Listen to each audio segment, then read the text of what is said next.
to the Mortal Realms, an Age of Sigmar story phase. Grab your hammer so we can clear a path through the chaos and forge our own narratives in the Age of Sigmar. Your allies through Slaanesh's stomach this episode are... Hi, my name is Paul, and hey guys, do you guys know that Alariel was a huge Phil Collins fan? I mean, she named the Genesis Gate after him, so yeah. And this is Josh, slipping from the umbral web to share what we've discovered in this campaign book. Hey, and I'm Paven, and I'm bursting forth out of my mother father screaming into this podcast. And I'm Aaron. Snakes? Why does it always have to be snakes? In this episode, we cover the lore of Broken Realms Morathi, GW's latest advancement of the story of the Mortal Realms, the High Oracle of Khaine, the Shadow Queen, the Grand Matriarch of the Daughters of Khaine. Those titles are not quite enough for Morathi. She's got even bigger aspirations, and let's find out what they are. But before we do, hey, how are you guys doing tonight, gentlemen? How are you? Very good. I am extremely excited, Aaron. Thanks for having me back. This book was dope. It's dope, double dope, super dope. And Paul, how are you doing? I am doing great. I actually just finished like 20 minutes before we started recording the last model that I needed to paint for the Caradron range. So I finished off one of my armies today. Ooh, Super excited. bravo. Congratulations. So now that that's done and dusted, what's next? Always looking forward. Actually, this book is the number 2 army, so it's going to be a Hardcover force. Ooh-wee. Cool. Ooh, spoiler alert. Dangerous. Spoiler alert in the hobby progress. So let's have me go backwards then. Because it was Paul. Now we'll go back to Paven. Paven, what have you been working on? Well, staying on brand, I'm working on my Warcry Warband, The Signs of the Flame, and associated Catacombs terrain. Oh, delightful. Are you doing anything special with these scions? How are you making them your own? Well, the initial group, I don't want to talk too much about it because I talk about it at length on our other podcast. Shout out to Dogs of Warcry on all podcast devices currently. Wherever you listen to podcasts. On my pitch. But no, I'm painting them. That's one of the main things I'm doing to the miniatures. I think You doing that with a paintbrush or? Yeah, I'm actually spitting the paint out of my mouth onto the miniature. No, I didn't do too much crazy stuff with my first set of guys. I think I'm going to kit bash the second group to differentiate them, but I'm not quite sure how I'm going to do that because my chaos bits, I just don't got that many chaos bits. Yeah, got to get those chaos bits. And Josh, what you been doing? Yeah, I've been working on my Khainite Shadow Stalkers, which fit very nicely with Catacombs and this book, Morathi. So excited, kind of got them primed, and now I need to start the actual paint application process. And how are you going to be applying that paint, do you think? I'll try a variety of techniques, I think. See what sticks the best. You got it. The paint's got to stick. It's important. Kind of hate it when it just like sloughs off the model. Or ricochets back in your face is always a big problem for me. Humiliating. What have I been working on? Nothing particularly interesting. I moved on to putting some Sylvaneth together out of the what's it called, Loon Curse box. Yep. I guess, and also from a certain magazine subscription that I'm not going to name here because it's a conflict. But between all those, I'm going to put all my Sylvaneth together. Sylvaneth are cool because they're awesome models, but they're also a B word to like scrape because there's so much like surface area. Like so many, the sprue lines are not the mold lines aren't terrible per se. It's just that there's so many curves and switchbacks and what have you, and it's driving me nuts. I imagine the B word is branch. Yeah, exactly. They're real branch or beech trees. Beech, or birch also would be acceptable. Bark. I mean, we can do this for a while now. Take back my joke if I can. I was always a big Wood Elf guy, so I was excited to finally get around to these Sylvaneth. But yeah, that's what I've been working on. And I guess I have scratched the surface of some of the Warcry terrain because I had just finished all the other Warcry stuff, and now this box just shows up. And I've got more work to do. Awesome. I thought I was done, but no such luck. But enough of that. That's Dullsville. Let's talk about instead this here book that we're going to chat about, and that's the Broken Realms Morathi. Let's jump into the story phase. Paul, if you would be so kind. In this story phase, we delve into the stories, characters, creatures, and environments of the 9 realms. We sure do. So what we've got here is another one of these campaign books. I don't know like officially what the term is, but I'm going to call it a campaign book. It's got a bit of story. It's moving the story of the mortal realms forward, and then it's got a bunch of rules and other nonsense that nobody cares about. But it's exciting because when I mentioned it, it is moving the story forward. We're on the cutting edge, and we're seeing what's happening next in this universe that we love so very, very much. However, before we start looking forward as to the direction we're going, maybe it's worth real quick, super quick recapping where we've been. Do you guys have any thoughts on where the world, the mortal realms is now, and as to how it sort of informs where the story is going forward? What are some key bits that we've experienced thus far that are going to be important for the story? I'll give you an example. We're at the tail end, maybe even at the end of the Soul Wars, right? We've talked at length about Nagash's plan to take extreme power of the realm of death. Things went wild. His plan went awry. There's magic all over the world. Night Haunt showed up. Asiak Bone Reapers showed up. And all attention was sort of on him for a bit. And that has allowed other actors in the world to sort of enact some plans behind the scenes without drawing too much attention to themselves. Yeah, I will. Can I jump off of that? Please do, Aaron. So yeah, we suspect we're at the tail end of the Soul Wars. I wouldn't say like the action has cooled down at all, in that like the wars are still quite raging. Specifically, what happened like kind of most recently, I believe, is the Catacros's invasion of the 8 points. So this is what the events that took place during the Wrath. Oh God, what is the book called? Wrath of the Everchosen. Wrath of the Everchosen. Yes, where it chronicles that initial war or series of battles that kicked off that new kind of battlefront within the 8 points. So this was Nagash continuing to be like the aggressor in the mortal realms entirely, and some of those events inform what happens later in this. Now, the Wrath of the Everchosen book does state Soul Wars on it, and this one does not. So I think we are at a transition point for sure. That's true. The Wrath of the Everchosen also sort of, although it wasn't the focus of the story per se, it does point out the status of a particular chaos god. I'm blanking on who it is. You guys got any thoughts on that?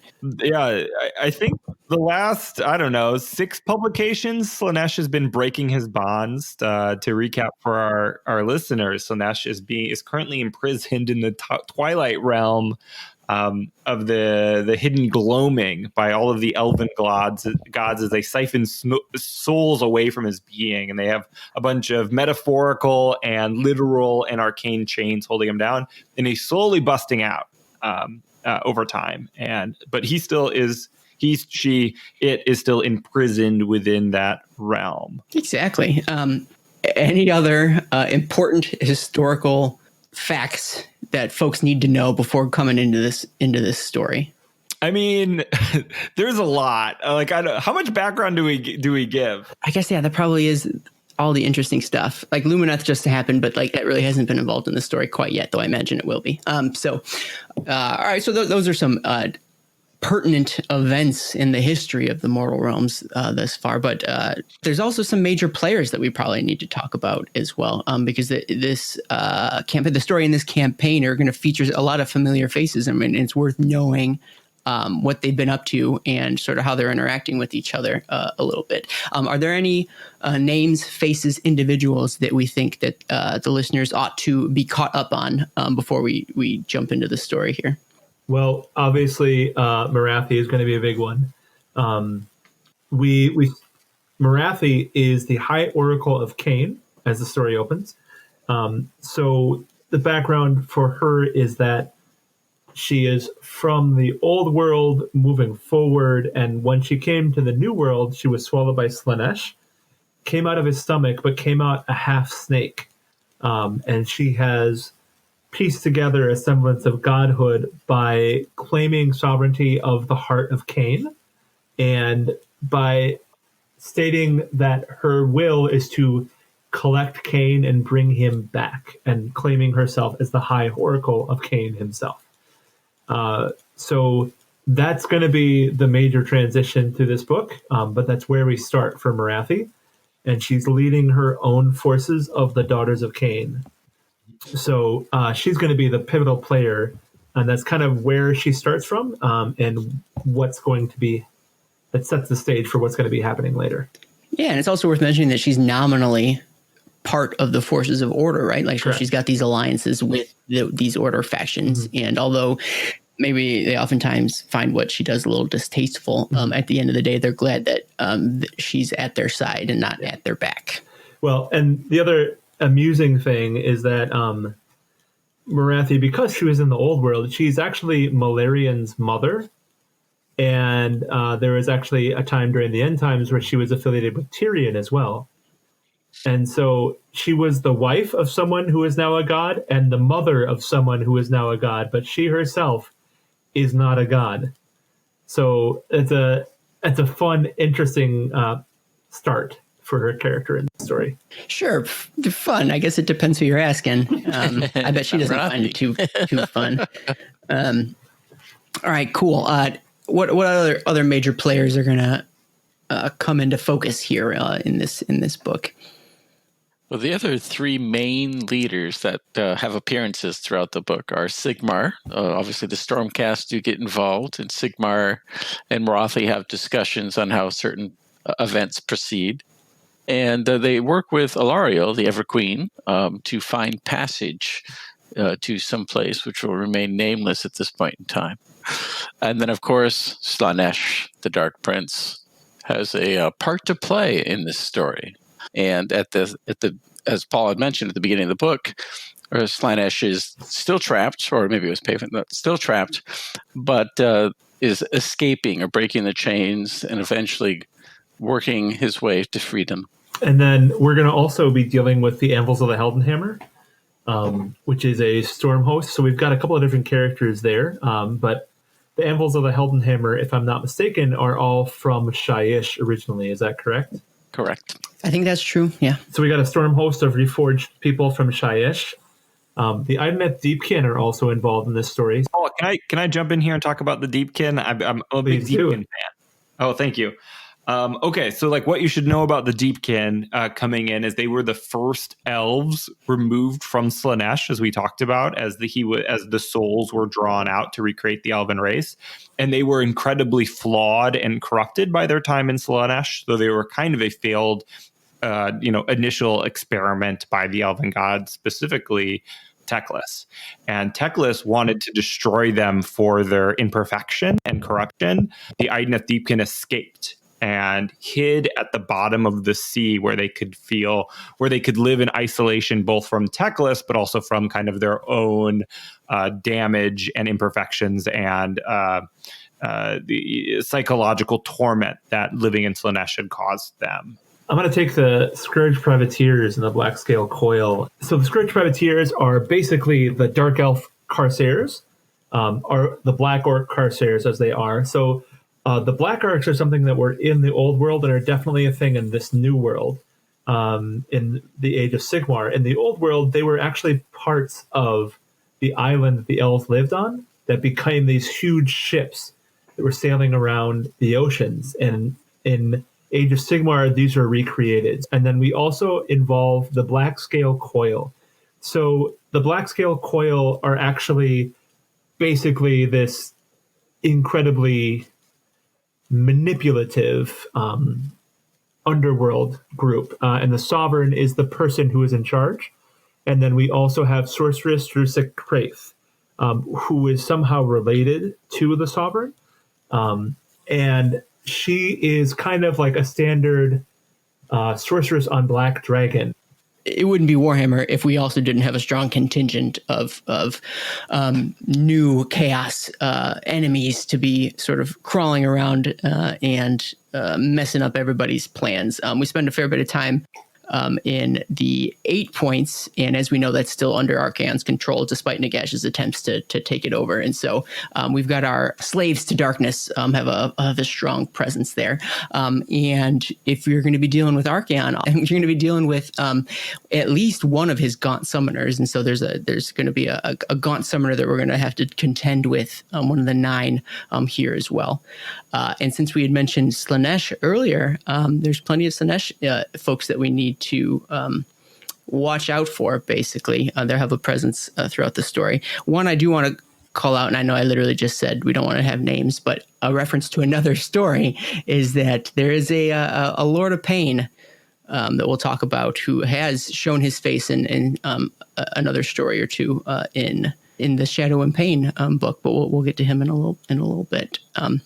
But as you can see, we're really spanning the gamut of different interested parties. Let's say they're all sort of getting their hands dirty in this Broken Realms Morathi book.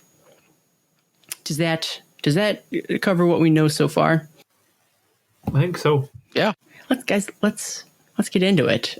Sweet. So we're caught up to where we are. Let's move forward. Where does this story start? No, so the story starts with what we call the Blood of Khaine.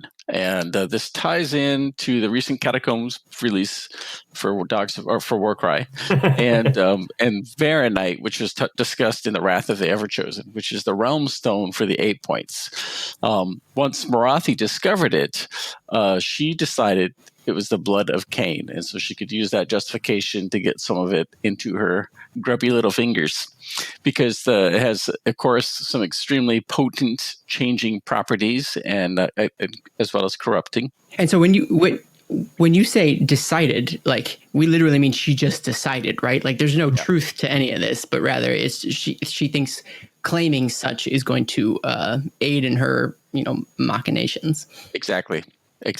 Yep. She stated the truth so that the masses that follow her would do her bidding. Yeah. Oh, Morathi, come on. And of course, in the 8 points, there is Varanite in a variety of places, but it tends to be rare. However, in the Varanthax's Maw, a large deposit of this molten realm stone was discovered, and so much so that Archaon set one of his Gaunt summoners to help extract it and work with it, figure out how to use it.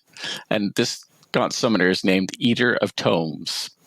And the purpose behind this is that they were able to use these giant boar worms, 3 of them in particular, to down into this caverns and start slurping up the Varanite so that he could work with it. And they started to transport it to the meteoric gate, the gateway to Azir, which has been sealed since the beginning of Age of Chaos. And they're pouring it over the realm gate in the hopes of corrupting it and busting it open so he can get into Azir and get some revenge on Sigmar. Mm-hmm. So that kind of leads into Morathi's ambitions, because she discovers what's happening, and she wants some of this material for herself, but she knows that she can't do it alone, and so she seeks Sigmar's help by sharing this information with him, and then comes up with a plan to work together to achieve her aims as well as help Sigmar move towards his goals. So there's a really interesting way that this part of the book starts out, which is that we don't have an unreliable narrator. Oh, then why did you even finish it, Paul, if there's no unreliable narrator? But it's super unique, because we are literally having a third person saying, oh, by the way, this is totally a thing, right? We're not getting it from Morathi's perspective. We're not getting it from the Eater of Tomes perspective. We're literally getting this laid out in a very dispassionate third person format. And that's a new thing for the recent battle tomes and the recent backgrounds that we have, because we are kind of getting a blow by blow of like, well, this is what she did. Oh, by the way, she's lying when she said this, right? Yeah. Oh, and we do have her Sithborn who know that she's lying, right? Right. Oh, and we have Archaon, and he hires this guy, he sets this guy on this task. But we actually have a very specific unpacking of, number one, where exactly we are, why the worms are actually the thing that they're using, because the Varanite is corrupting everything around them. So people can't even get near it without having some serious issues, right? And when she says, this is Khaine's blood, they're literally like, yeah, it's totally not Khaine's blood. I'm just making sure you know that this is literally just her doing a power grab. So Right. this is a very unique take for Age of Sigmar moving forward. So that was one of the things that immediately struck me when I started reading it, is like, oh, no, there's some third person omniscient going on here. That's kind of cool. Yeah, and I think there's a lot of cool things that are going on here, and I want to shout out to the Varanthax's Maw and the current narrative inside of Warcry and the Catacombs box specifically, and the Canaanite Shadow Stalkers are specifically the warband that comes in that box, and they are part of this larger narrative because these are the agents Morathi has tasked to do the reconnaissance of the Maw and bring her samples of Varanite to like start experimenting on and figuring out what it is and how it can be used for her purposes. So like this kind of shadow, not a war, but like kind of these spies and kind of sneaky war bands that are in and out of the 8 points, providing her the intelligence to hatch this larger plot. Yeah. So the other thing is that I love the interweaving. Like we've said it already before, but like this is literally, everything is moving so fast now. We just got Warcry Catacombs. Now we're getting Morathi. And then we're going to actually move, like I hear the story moves forward even already. So the world is literally in this super epic deciding moment. And everything is shoving forward through it. From something where the narrative was not moving or we jump 50 years forward, this is from place to place to place, which feels super dynamic, especially because we've got this Varanite that can literally change everything. And the Shadow Stalkers coming in was a super cool pull to make them important in the narrative for Morathi. And it totally makes sense and works really, really well. And so we've got Varanthax's Maw, and Morathi's like, I totally want this stuff. It's the best. And I'm going to be able to do it, use it to have some cool stuff. But she realizes that she's not quite strong enough. So she talks Sigmar into an alliance of sorts, right? But Sigmar is like, I don't know if I trust you. And the Stormcats are like, I don't know if I trust you. And I think things are going to go wrong. But I really can't let Archaon, really take down a gate to Azir. That's a really, really bad situation. So he reluctantly says, yeah, okay, we'll let you do some stuff here because I know this is worse for me to let Archaon have free reign than to trust you right now. Right. The lesser of two evils. Or the enemy of my enemy is my friend. Right. Also the case. And one key thing I just wanted to mention is the Khainite Shadow Stalkers, who we do discuss them a little bit further, but they play a broader role throughout the entire story because they have the Mark of Shadow and can travel this umbral web to anywhere in the realms. So she uses them in the 8 points, but they're also used elsewhere. Yeah, and she's actually been spending time like bolstering and taking efforts to control more points of that sort of umbral web out there. So that has sort of been her efforts leading up to some of the story here as well. So Morathi finds out about the Varanite.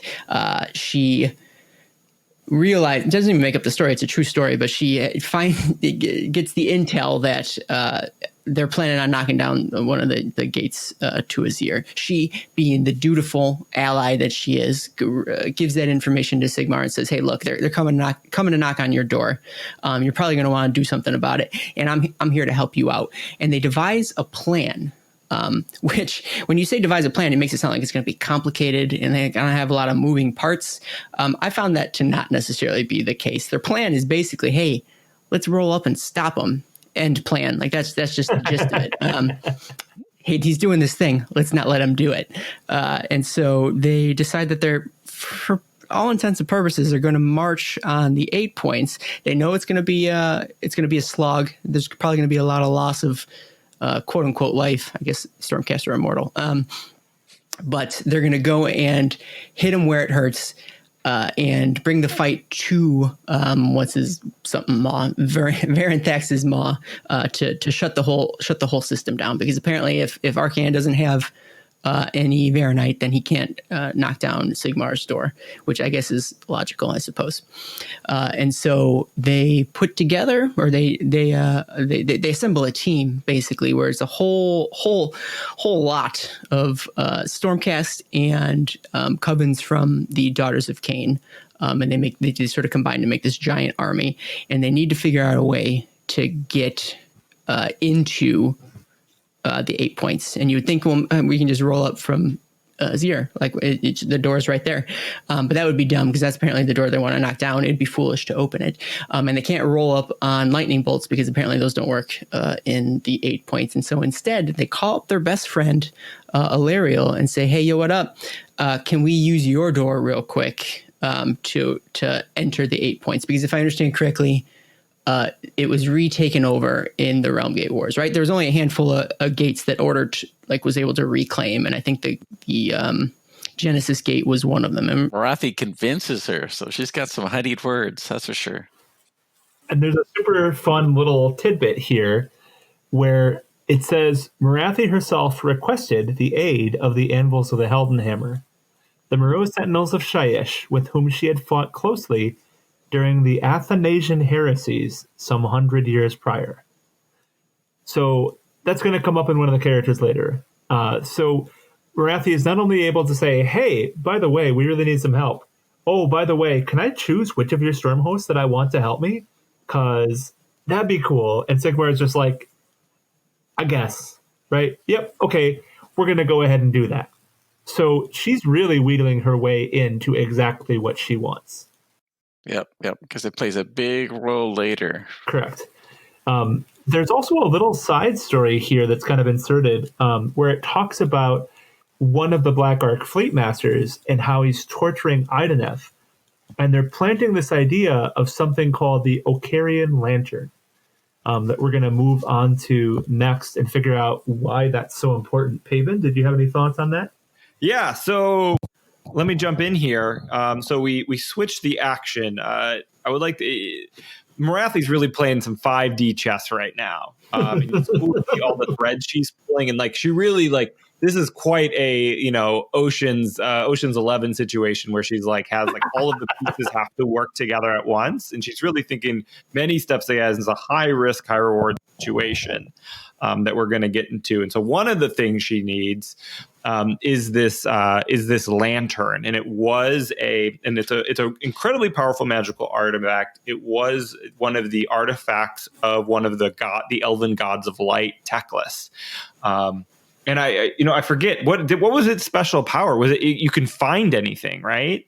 Well, I think wasn't it the lantern that he used to initially draw out the souls from Slaanesh from day one? So like it was his I don't know, beacon that he was using to yank the souls out. That has special power. And I think the Ideneth Deep can have it specifically because they stole it on their way out to escape the realm of light and to escape kind of the oppressive truthiness of the gods of light on their way to the bottom of the ocean. And they took it because they were worried that Teclis was going to use this artifact to chase them down, that they wouldn't be able to get to somewhere deep enough and dark enough to escape him if he still had this powerful lantern. So they bust in there, they steal the lantern, and they've been holding on to it for thousands and thousands of years, and it's at the bottom of the ocean.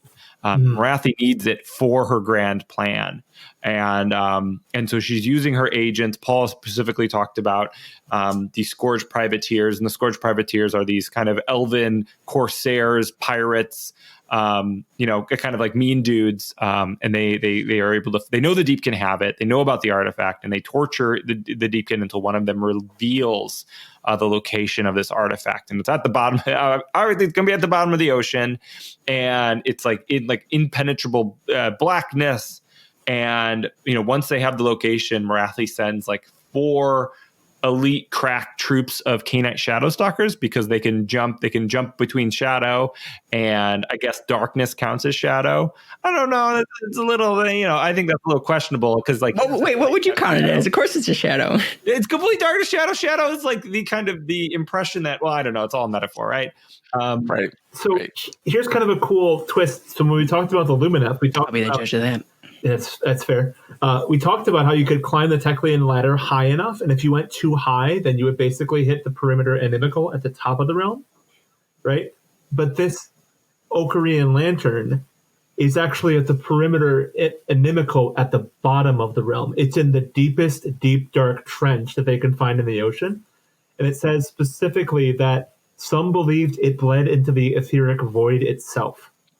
So it literally, this thing of ultimate knowledge and enlightenment has been buried as far possible from the top of the Teklian ladder as possible. So they go get it. And so they grab it. They'll go get it. Only one Shade Queen. Is it Shade Queens? Shroud Queen survives, which are like the leaders out of this score of like elite warriors. And she limps out of there with the lantern and escapes. Problem solved. All right, so that was a nice little jaunt into the bottom of the ocean. But guys, I want to get back to this attack. I want to see how they take the 8 points down by storm. So apparently there are honeyed words per Josh that Morathi is able to convince Ilariel to use this Genesis gate. And so she opens it wide. And it's not forces of order that come streaming in first, but rather it's a stream, which is to say a cleansing waterfall of magical water from Gairan is sweeping away the muck, the filth that is the Chaos Warriors defending sort of the backside of this gate. Think the last March of the Ents knocking the dam down and then just the water flooding through. Is it also here that like Catacross has been distracting the forces of chaos too? Because like Morathi made a deal with him as well, or is that later? Yeah, well, they talk about it. Yeah, they talk about it later, but some of her agents made a deal with him while she was talking to Sigmar about the emission plan. Well, and the Genesis Gate ties into two things. It ties into the Realm Gate War because I believe this is the gate where Nurgle sent one of his greater demons to pollute the waterfall. So that's something that they retook and now are using that waterfall to go through the Realm Gate. And then it also ties into, when we're talking about Catacross, that they built these fortresses on the inside of all of the gates into the 8 points. And so they use the power of that waterfall that is now cleansed to literally just send a tsunami through in order to wipe out all those warriors without having to necessarily face them. Break the dam, flood the river. A really nice tidbit, too, where it says the water actually cleansed the land and there's lots of verdant growth and vines were coming up and attacking the defenders. And so part of the 8 points is being purified, which is a novel concept. Yep. It's always nice when Ariel gets to flex a little bit on chaos. Yeah. But then it's after that, right? Where then finally the forces of order, I guess, are able to come streaming through. And it's a mixture of the Anvils of Heldenhammer. I think there's some Hammers of Sigmar thrown in there, and then a whole bunch of different covens. I don't know any of their names, of the Daughters of Khaine, all marching together and pushing through out into the 8 points. And they've got their sights on forget how to say it again, Varanthax's maw, but it's gonna take some doing. It's not an easy trip. Especially because we know a thing or two about the 8 points at this point. Some might call it a desolate march, and I'm that someone who would do that. One last thing I'll mention before I hand it off to somebody else is that is for Glavia Sinhart. We had mentioned the sort of forces of Slaanesh, right? Up until this point, Slaanesh hasn't been super involved yet, but just you wait. There's it's a herald, and she's riding her chariot of Slaanesh, and so she's been sort of like keeping tabs on sort of the developments here. And throughout the story, you're always getting glimpses of this Glavia Sinhart, who's got all sorts of different prophecies. She's always got like visions in her head, and she speaks in weird like poems sometimes. but she's going to come into play later. But know that the developments here are being watched from afar. And that ties into, I forgot to mention when we started this all off, that there is a one-page prophecy at the beginning of this book, which actually tells you exactly what's going to happen in, of course, a metaphorical type of way. So, spoiler alert. She's our herald of the prophecy, so to speak, and gives us visions of what's occurring in the path that the story takes.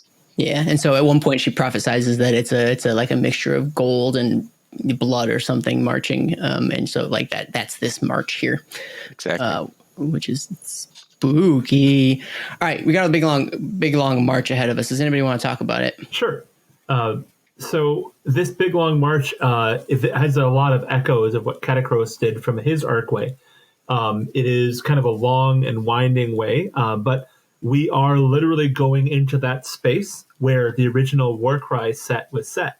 It is the Bloodwind spoil that they're walking through, and they're walking through part of it specifically that they're trying to get to the mountains in order to get to Varenthax's Maw. And as opposed to where with Catacross, he's kind of dealing with everybody, we've got this kind of, because they were able to take out that fortress to begin with, they're not fortifying everything. They're literally just trying to march through. And Glavia Sinhart is this Slaanesh character that is kind of trying to dance ahead and has all these prophecies. And it's a hard road. They keep getting attacked back and forth.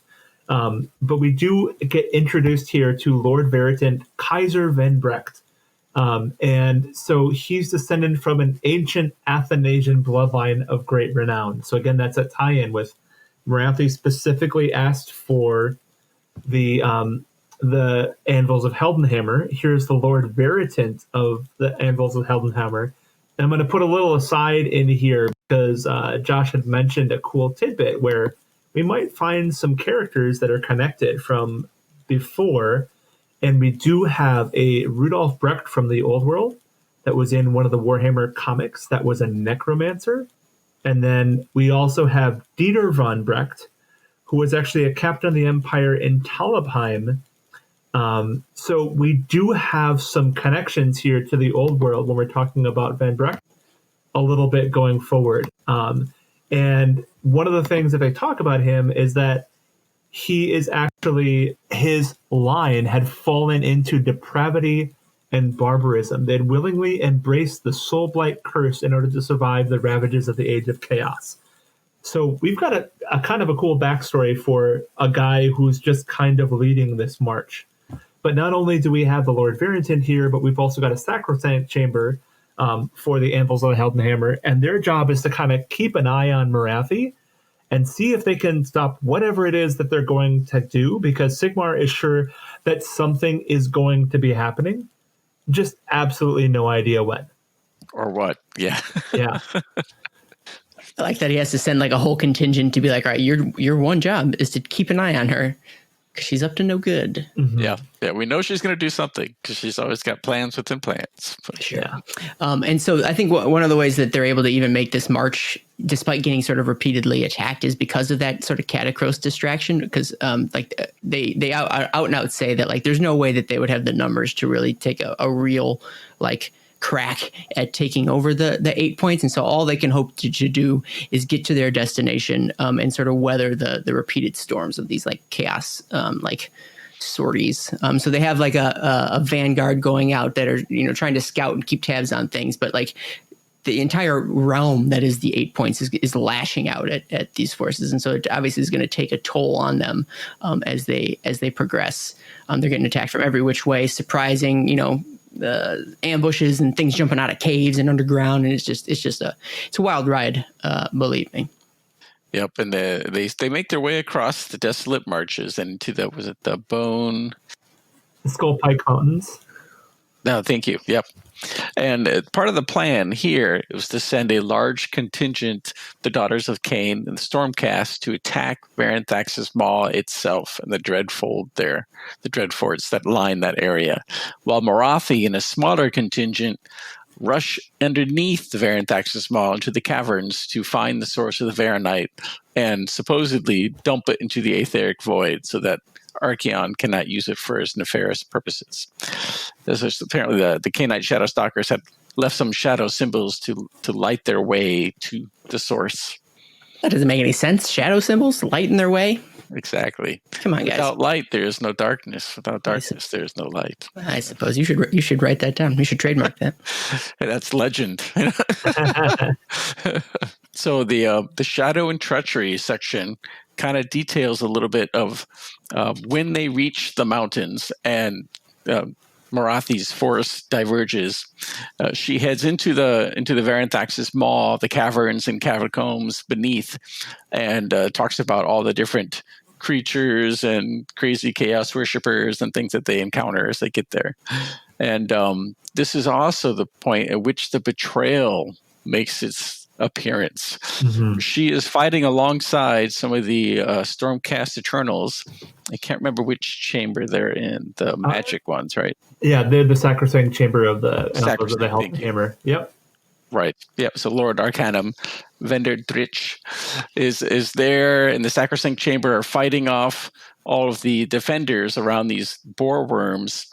And Morathi begins to weave this shadowy illusionary spell to make it look like another boar worm has charged down into the caverns, and that she and her trusted minions are fighting off the attackers, and she's trying to prepare dumping the Varanite in the etheric void.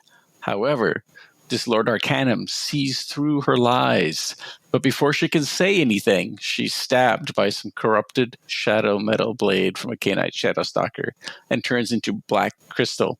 Not dead, alive and watching. And this is important because her soul cannot escape to warn Sigmar what has happened. This is a very cunning plan that takes it kind of carries through the rest of the story, where she has planned for even this. And so at that point, we learn some very interesting things about these cauldrons of blood, because they kind of position them underneath the worms, and then Morathi uses her spear to gut them, and all the Varanite flows into the cauldrons, which are apparently connected to the mother cauldron back at her in the Shadow Realm of Olgu. And so it disappears into these cauldrons and is instantly teleported, so to speak, to the mother cauldron. And with that, she makes her escape. Those cauldrons, that's kind of how it works with the blood, right? Isn't that like the construct normally, in that like they run them around and all the cauldrons are all sort of connected and all the blood like flows? Maybe I'm misremembering that, but I think it has it's already been established that that's how the cauldrons work, and she's just sort of misusing them in a sense to collect all that Varanite. I'm digging the idea that if you don't want Sigmar to find out about something, just turn his Stormcast into crystal, or just generally don't kill them. I feel like it's we've seen some examples of Stormcast not being killed, but it's rarely for this particular reason of, hey, we can't let Sigmar find out about this stuff, so let's keep it on the down low and entrap his dudes, which I think is a very creative, if maybe not solution, but approach to dealing with the lightning reforging that the Stormcast normally go through.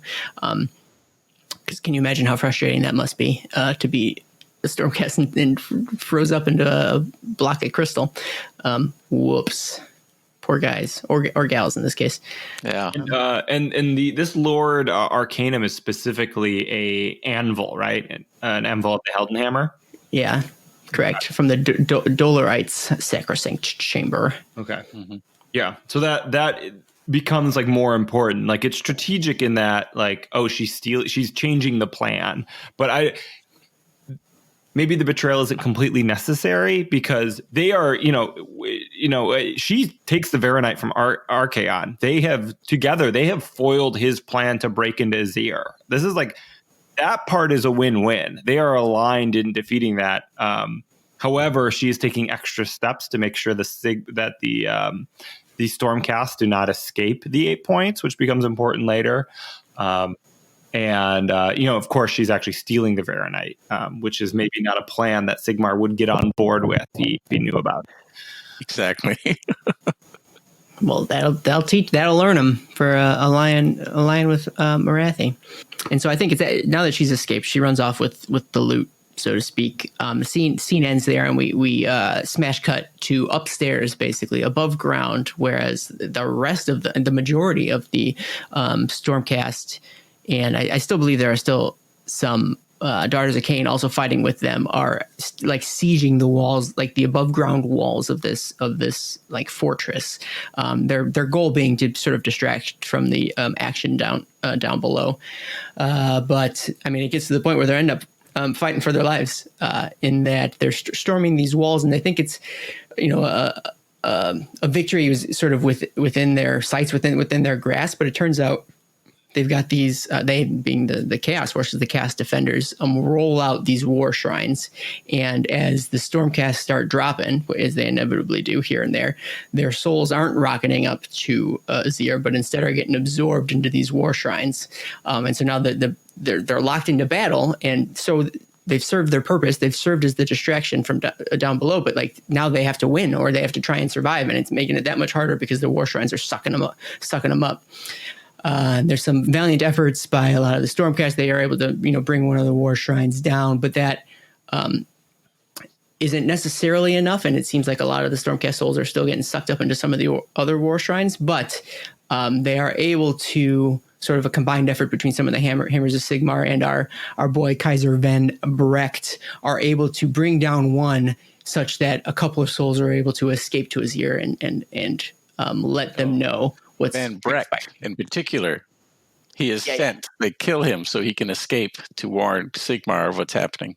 Yeah, and you got to imagine this is like a horrible outcome for the Stormcast Eternals. They're used to being kind of this near infinite fighting force that can constantly be recycled and reforged, and that's like kind of the mechanism for Order to actually be able to push back against chaos and death, is that they have this incredibly tough, resilient, and like almost infinite army. And like here, they are sacrificing huge amounts of soldiers never to be returned that are getting sucked into hell. Morathi, also all the Daughters of the Khaine that are part of this expedition are also being killed. This is an incredible like sacrifice, like mission accomplished, but at a terrible cost. And Van Brecht escapes, but he doesn't know that it was that Morathi has betrayed them, because the only Stormcast that could figure it out is now Crystal at the bottom of a Hell Mountain. Well, but there's an interesting way that this is written, right? I was talking about how this is not written by an unreliable narrator. This is written by a third-person omniscient. And when Kaiser Van Brecht goes up, it doesn't say the soul of Kaiser Van Brecht. It says that which had once been Kaiser Van Brecht was swept along a trail of cerulean energy, racing towards the bruised sky, right? And it says it again. That which had been Van Brecht raced towards the light and freedom, even as the hungering coils closed in around it. Something has changed, right? Something has altered about Van Brecht because of his sacrifice to take down one of these war shrines. So this is an interesting difference too. It's like, all right, so you're finally getting some people up, you're getting some actual information back to Azir that this is happening, right? But something has messed with the Lord Celestin, which is kind of cool. Well, I wonder if it's that, or if it's more they're talking about once you're reforged, they lose parts of themselves. And so it used to be Van Brecht. It'll kind of be Van Brecht afterward, but it won't be exactly the same. Yeah. Based on that. But yeah. I mean, Paul, you could be onto something. I will give you that. Yeah. I think it's just using flavorful language to talk about the soul as opposed to literally Van Brecht, which is a living Stormcast. But we'll see. We'll find out. The second time it says it, it's connected by dashes. That which had been. So it seems. At first, I thought it was like, oh yeah, no, and then it was like, no, that's intentional. It's repeated twice, and the second time it's listed as one word. So, it's interesting. Who knows? We'll see. All your takes I'm on board for the ride, if not for the destination. Fair point. Strap yourself in, boys. Yeah. And it's also worth mentioning there was a named character that was referenced quite a bit and made a big deal of, was this idolater Lord Rokar Goresh, who is that named charioteer general dude who like now has a box set, and he's got a set of rules in the book. But he was going to town on the Stormcast. Basically, he was like the boss that they had to beat at this battle. Well, I don't want to give him short shrift. Let's not mistake the fact that what we just had here was a wholesale theft of the majority of the known realm stone from a realm, right? Like, this is a straight out and out theft, and the Eight Realms does not have much more that we know, or the All Gates does not have much more, right? And Morathi is stealing magic from another realm. Yeah, this is like the biggest vein of it that is known. Yeah, and she's taking it, and she doesn't know if there's going to be more or where they can find it. Like, this is a very big deal. Mm-hmm. So you're saying this was a heist story all along. They were putting together a team. Yeah. Oh, definitely. You son of a bee, I'm in. Yeah. But they do successfully manage to stop Archaon from taking out the gate, right? Like, that is completely failed. That is not going to be a threat at this point. They probably don't have enough anymore to completely corrupt the gate. It seems like they still have some, because they were able to, create these specialized war shrines that, suck in Stormcast souls. So they still got some. They probably don't have the volume they needed to corrupt the realm gate, or that seems to be what the case is. So we're going to do a scene shift here, and we're going to move to Hagnar, which is the source of power for Morathi.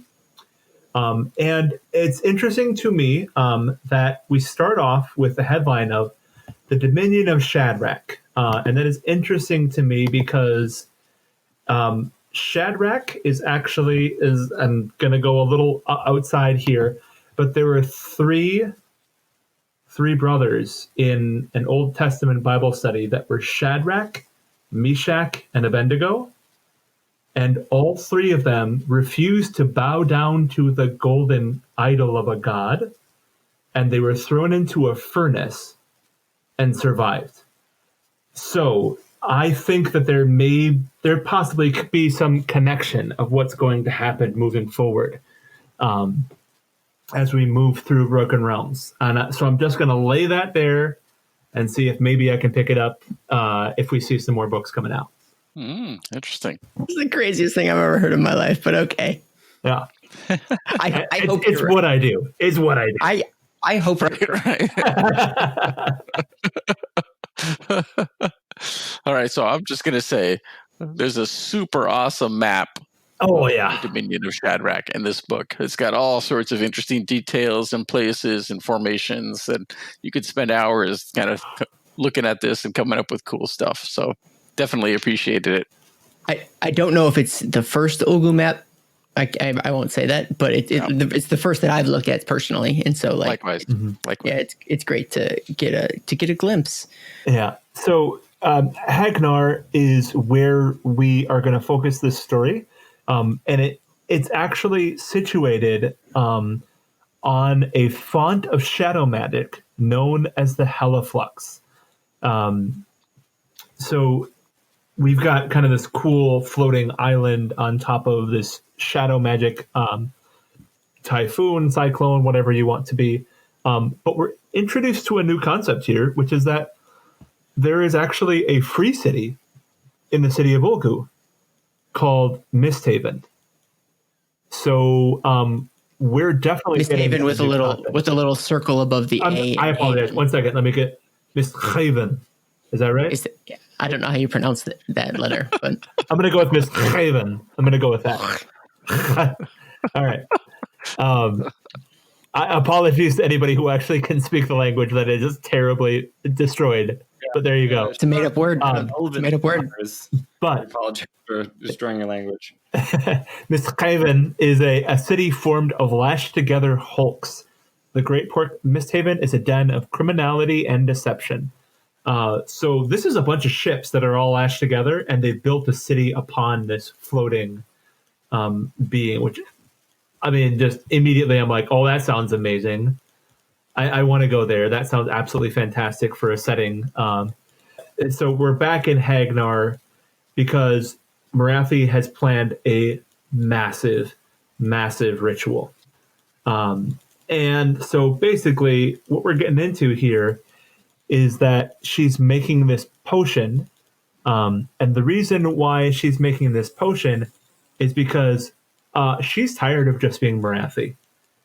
She wants to be a god, and this is her plan to become one. So this is where we're actually going to start to see some real wages of pain and sacrifice being shown by Morathi as she's making the gambit to become one of the Pantheon. So Morathi, as Paul explained, Morathi flees back to the seat of her power, and she begins the ritual. This grand ritual is what it's all about. Although this is not the end game. This is another step in her plan. So what the forces she have is the Daughters of Khaine, which she is the head of, but she also has a relationship to the kind of the mercenary peoples of Misthaven, being them pirates. You can buy them off, and so specifically, she has a relationship with the captain of the Black Ark, the Agonizer. Oh, and can somebody remind me of the captain's name? Terrace Nightscour, Fleet Master of the Black Ark Agonizer. Yeah, the Night Scour. And so him and his forces are also like, she knows the powers are going to move against her, and time is of the essence. So she has paid them handsomely to help defend her while she engages in this ritual. Also, we have the forces of the Idneth Deepkin rising out of the depths, and they have been rallied together by their great High King Volturnus, who has discovered the kind of the heist of that magic lantern, and covered in the kind of the corpses of the Daughters of Khaine. So they know who does it, and so they are going to return. They are going to try to get that lantern back and punish Morathi for her trespass. Both as a retribution, but also they are terrified of their original fear that Teclis would use the lantern to hunt them down and wipe out their race. So they've rallied the clans, got all of the different groups and enclaves of the Idneth together, and are bursting forth out of the sea to take the lantern with Morathi needs for the ritual during the ritual. There's another group that emerges on the scene. Do y'all want to chat about who else is coming to the party? Definitely. We have our Slaanesh contingent. They've been following this prophecy, and they know exactly where to go. And of course, our herald is leading the way. And a huge fleet of Slaanesh disciples, worshippers, are on their way to this island and will find themselves joining the party at some point during the battle. But while this is all going on, there's also another series of events that are occurring throughout the Shadow Realm, where all of the cauldrons, as we've discussed, are connected. Morathi has had these towers established on fonts of shadow magic, and she has champions of chaos kept there as prisoners. And during this ritual, she's planning a mass sacrifice of all these champions into the cauldrons for part of the ritual. Chaos champions aligned with the gods that aren't Slaanesh, basically, right? Yeah. So we've got our Nordal forces, we got our Khaine people, we got our Tzeentch people, but I think it's just a marked absence of any Slaanesh followers. Right. Yeah. Plus, Right. Horned Rat, get right out. You don't even count. You're not even worth mentioning in this part. So honestly, when was the last time we even heard about Skaven in the moral realms, really, right? Like, are real.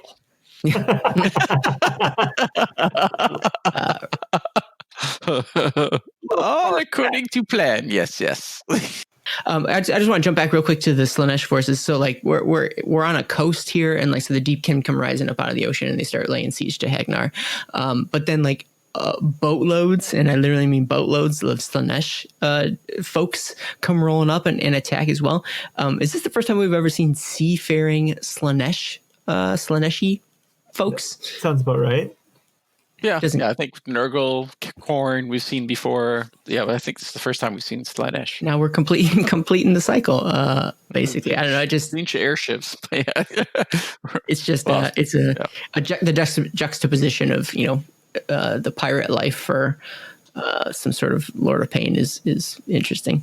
Plus, like, what's her face? The Herald Glavia Sinhart. She's got her chariot like in the holds of one of the boats, and eventually they hit land, and the chariot comes bursting out of the hole, like just comes roaring out of the ship that they're on, and starts slicing up fools. It says their hulls split apart to disgorge mobs of painted, shrieking warriors and bladed chariots. Yeah, so they just like opened up. I wonder if that's intentional or if they crashed on the rocks. It's a little unclear. Hey, why not both, right? Yeah.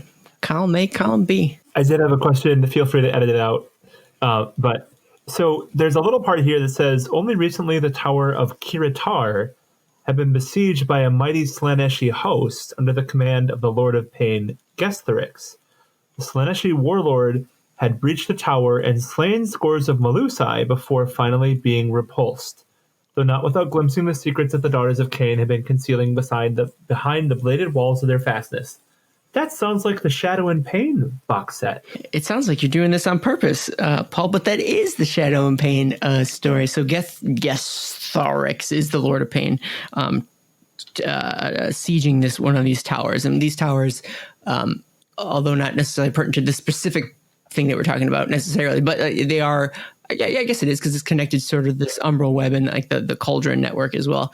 But it is one of the sort of entry points into Ulgish, right? So it's this tower that's sort of protecting like a potential portal into that space between the realm of Ulgu and Hish, where, spoiler alert, Slaanesh is hanging out basically by chains. And I want to jump in here. And I initially did not want to do the blow by blow of this battle because I didn't think it was too relevant to the overall plot. Because, one force shows up. Oh, no, how can we beat it? And the other force, pulls out their move. And then they're like, oh, God, they're out on the ropes. Then, other things happen. But it is important.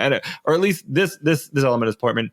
The Idneth Deepkin were overwhelming the defenders of Morathi's base here. They were kind of they were flying over, kind of zooming past the forces of Misthaven. They were breaching the walls of this mighty palace temple city where the ritual is taking place. And then the Slaanesh arrives on the scene, and you kind of think like, oh, they're just going to wreak havoc. They're chaos. They're just going to go nuts. But they all specifically target the Idneth Deepkin, and they roll into the backs of the Idneth Deepkin and really really shift the momentum away from that battle. And they like the Corsairs can't believe their luck. They're like, what? And they're like, great. And so it really changes the kind of the focus of the battle, and kind of, I think, the speed at which the kind of the vanguard of the Idneth Deepkin can breach the castle, which they do. They do get in there and they do reach the ritual probably a few moments too late. And why would the Slaanesh forces do this? Well, that becomes important in a second. Well, probably in 5 minutes from now, we'll talk about why this is important. Probably 20 to 30 minutes from now. Yeah, I liked it because when the Slaanesh hit, the Daughters of Khaine are like, oh, we hate you. And they completely forget the Idoneth, and they go for the Slaaneshi warriors. And like you said, the Scourge privateers are like, our luck, we're out of here. They just pull out and we're gone. So they're like, you guys can have the island. But yeah, this turns out to be very intentional. Like the Slaaneshi forces are here for the purpose, and their purpose is to attack the Idneth Deepkin. If I understand correctly, Volturnos realizes that the tides have shifted, so to speak, no pun intended. Yeah, and that the only way, there's one component that I can't remember specifically, but the only way that they're going to be able to stop what Morathi's up to is they're going to have to break off from their main force and have sort of it's not a vanguard, but a separate strike force to break in to Hagnar proper and get into the ritual chamber. And the thing is, it's not necessarily that they're like, oh, this is terrible that Morathi has this plan. They're just like, dude, you stole our lantern.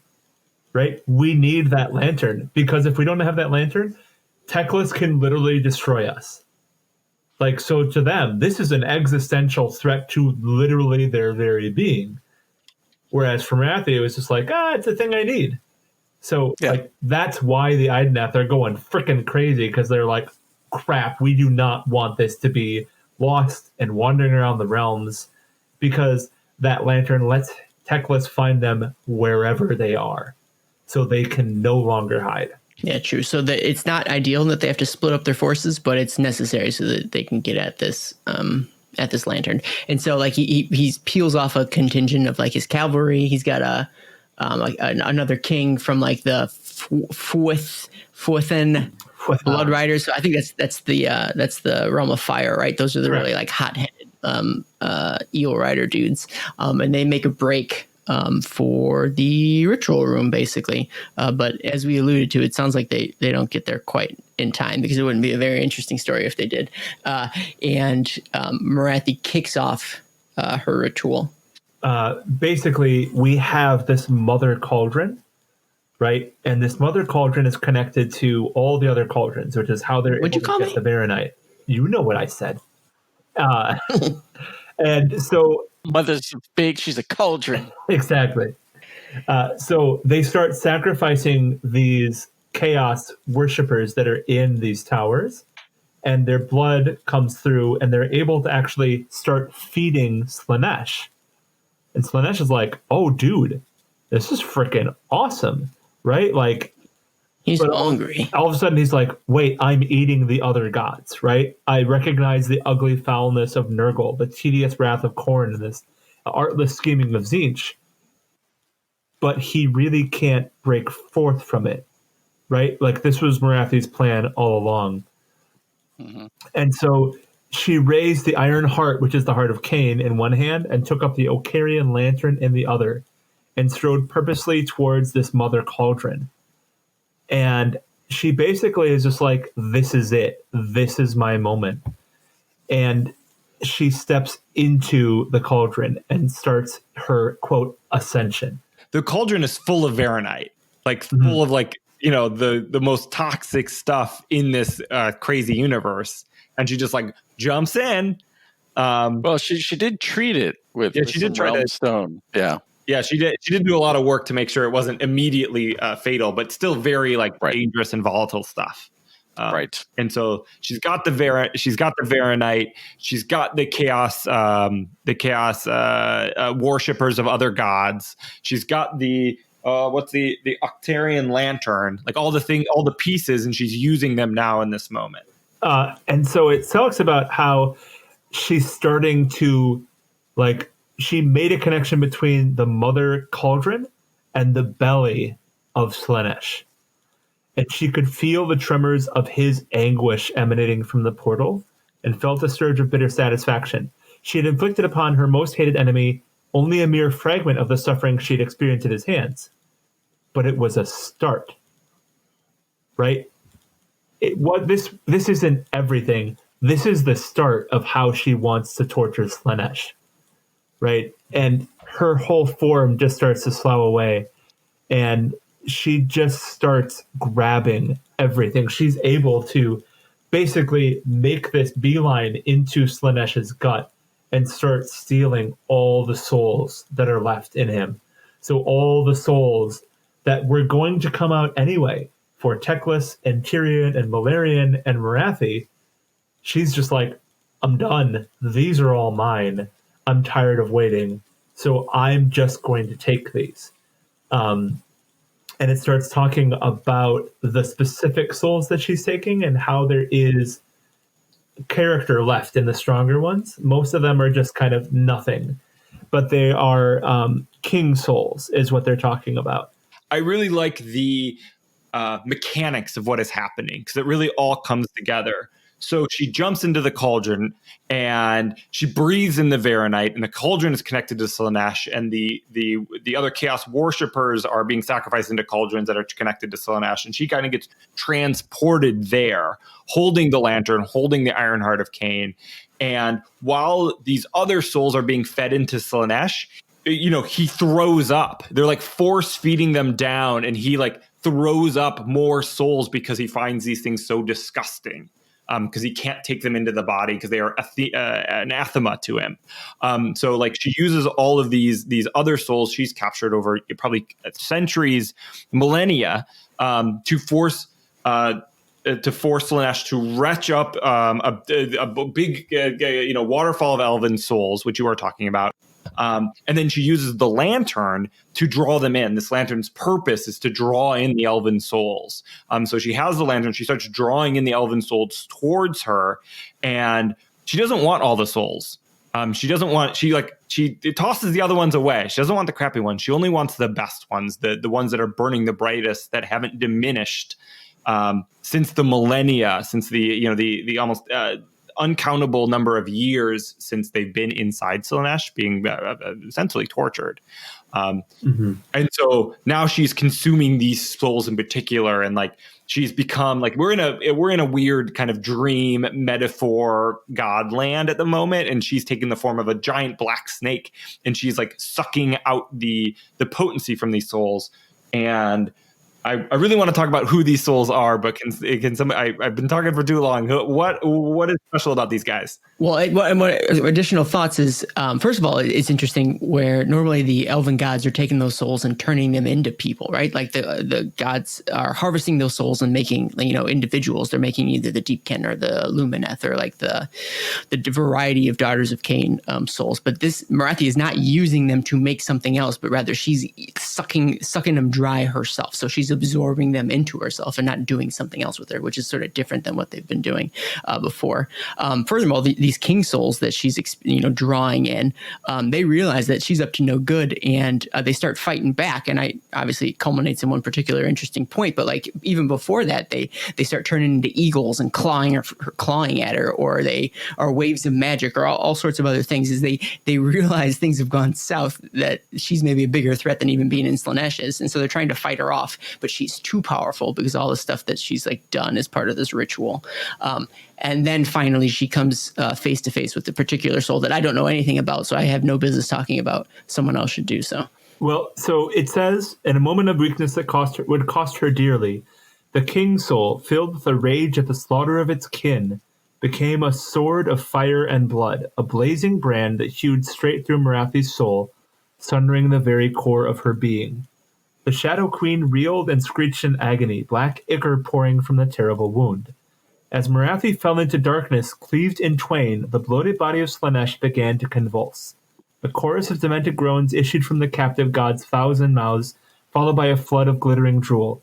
This viscous torrent coalesced into a shimmering, protean shape that raced after the retreating Shadow Queen. So, oh yeah, break it down. We gotta go piece by piece. There's a lot in there. Yeah, so we're talking about king souls, right? So there's an obvious callback in this to the old world, where we're talking about perhaps the Phoenix Kings, right? That would be a super easy connection to make, is the Phoenix Kings. And Paul, before we get the Paul take, can you tell our audience who the Phoenix Kings were? Good point. The Phoenix Kings actually were the kings of the High Elves in the world that was. They lived on the island of Ulthuan. And the Phoenix Kings were the kings of the High Elves. So as the story of the old world goes, is that there was the first Phoenix King whose name was Anarion. And then he had a relationship with Morathi, and they had a son. They had several sons, but one of those sons was Malekith, who became Malarian. And the trial to become a Phoenix King was to pass through these flames. And Malekith passed through the flames, but failed. And so he was never accepted as the Phoenix King. So we have all these other Phoenix Kings that went past after Malekith failed. A lot of these symbols, right? Flame-winged eagles, blades of sunlight, waves of azure magic, right? Could easily be seen as metaphors for these other Phoenix Kings. But the Phoenix Kings were the king of the High Elves, and Malekith became the king of the Dark Elves in the world that was. Well, so end times, Malekith does pass through the flame of Assyrian and does become the last Phoenix King at the end of the world. He was always the Phoenix King. Turns out he was always supposed to pass through those flames to begin with, and it was a lie. So the rest of the Phoenix Kings, were they actually Phoenix Kings? Because the Phoenix King was alive the whole time. He just was never allowed to take the throne, which is one of the really cool questions of the old world. I was gonna say that seems a little beyond the purposes of this particular podcast. Me and Paul need to rehash the end times real quick. Yeah. We're just going to go for the whole end of the world first, and then we can talk about this.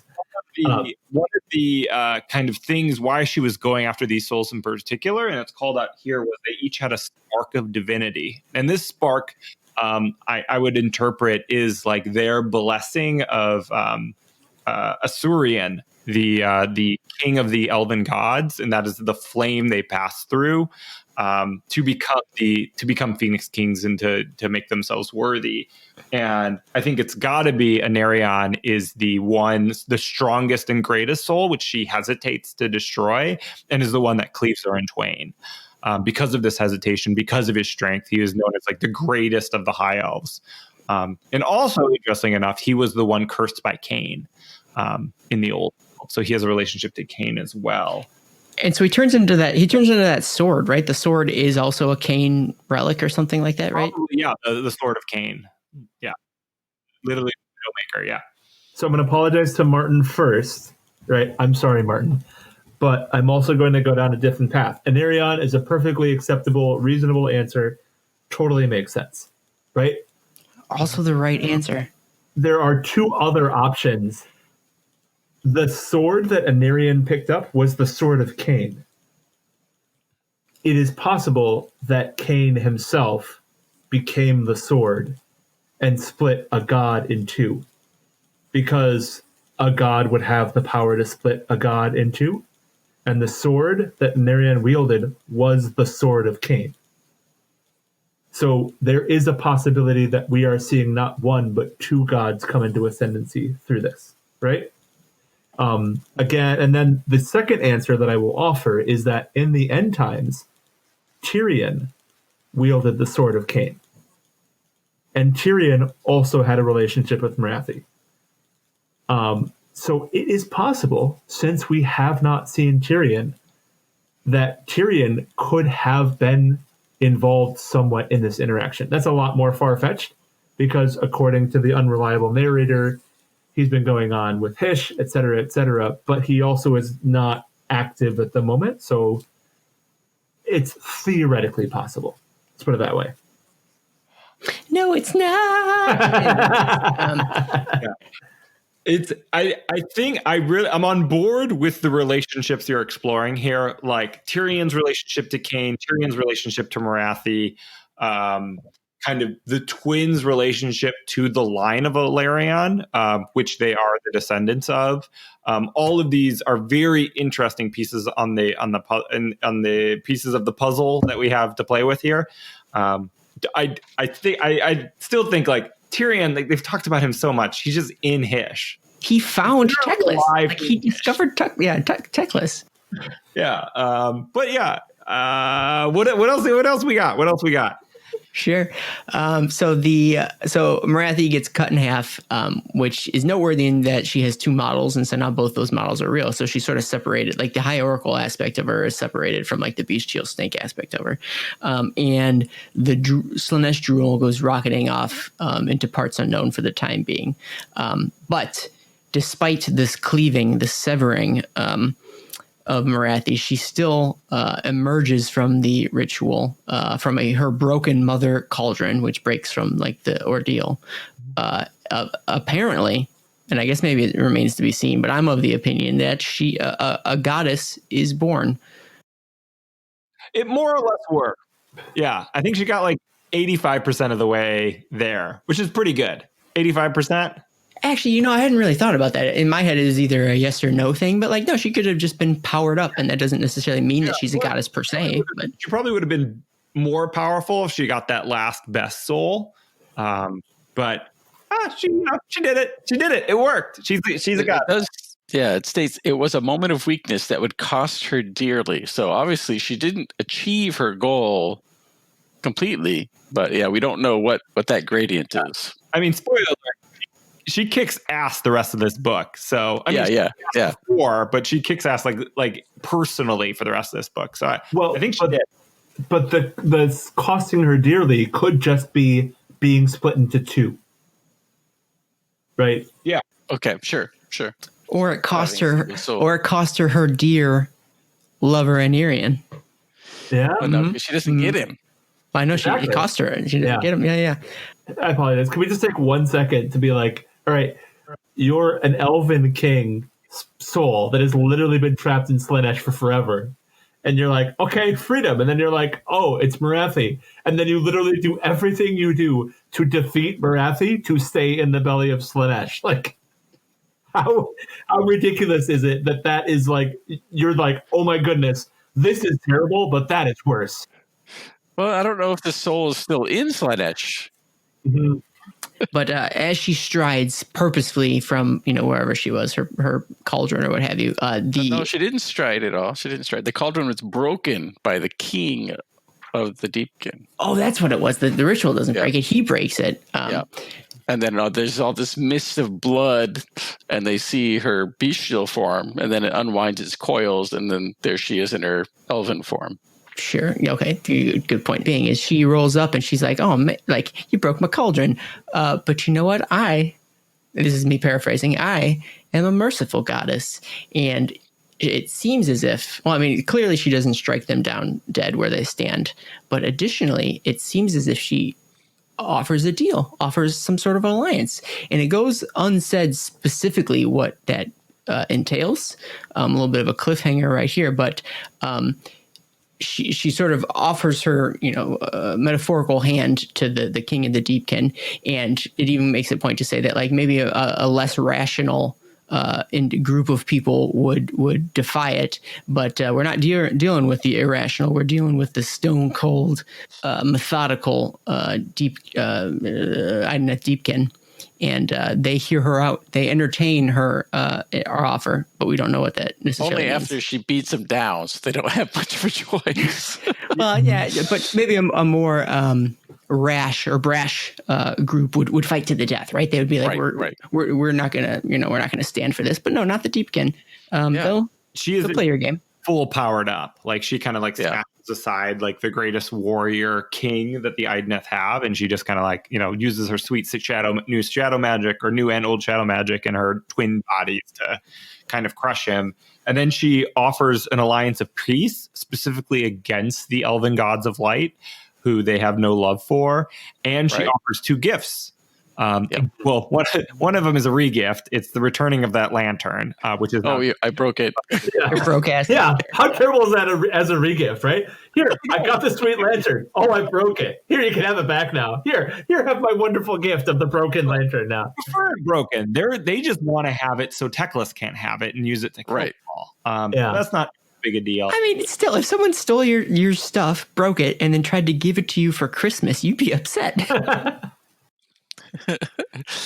Morathi's not a traditionally good character, right? But it's the second part of that gift which is important. Paven, you want to cover that? Is she actually like at some point during this process grabbed the souls of the Sithai, who we haven't explicitly named, but they were the first generation of Idneth Deepkin souls and the strongest generation of Idneth Deepkin souls draw from Slaanesh. And they were the most noble and the most powerful, but they still had that flaw. And Volturnus, the High King of the Deepkin, is the last living Sithai. And so the Idneth Deepkin had thought these souls lost forever, and she is returning them to them. And so this is a kind of a gift of immeasurable importance to the Idneth, philosophically and emotionally. Mm-hmm. Where did she get them? Great question. Yeah. Were they in Slaanesh? They can't be in Slaanesh. They just got pulled out of Slaanesh. But I don't understand. Here's a question, right? Were these the only extra souls that she has, or does she have other extra souls? Right? Number one. Yep. Number two. Yep. are these whole souls? Whole Right? souls. Are these Yeah, they're souls that can be put into? Does the thigh or whole souled? Yeah. So these are The full. later generations that had the wasting souls. Yeah, exactly. So we have some like actual full-bodied Ideneth, right? We don't have just. But what I'm saying is that Zero bodied. you can the way that the Ideneth work, right, is that they pull these half souls and like kind of mix them together, and that's how they give souls to those Acalians that weren't born with one. But we have full souls to give to those Acalians now. Like we're entering new territory of you can actually choose some of the royalty to have a full soul, which is something that has not been possible with the Ideneth to this point. I don't. They might do that. That's an interesting take on it. I thought they were just going to like take the souls back to the corolariums and like house them there, because they don't really recycle like they're dead particularly. They just like reave the souls from the like the other races, and then they put all of the souls that of the passing Ideneth into these corolarium banks where they like keep them safe from Slaanesh pretty much. Yeah. Well, which is where the Ideneth, the Eidolons come from, right? Those are the embodiments of the Coraleum. Yeah, those are like the gestalt consciousness of the dead elven souls that form. Yeah, but it is an open question. I think a good point of speculation is what will the Ideneth do with these kind of the souls of the greatest among them that have long been lost? Will they be used for another purpose besides just laying them to rest? Will they be turned into a new miniature? We don't know. Right. Yeah. Right. It's a Chekhov's soul, basically. What? No, well, Chekhov's gun is where you bring it up. You have to shoot it. So, but I mean, okay.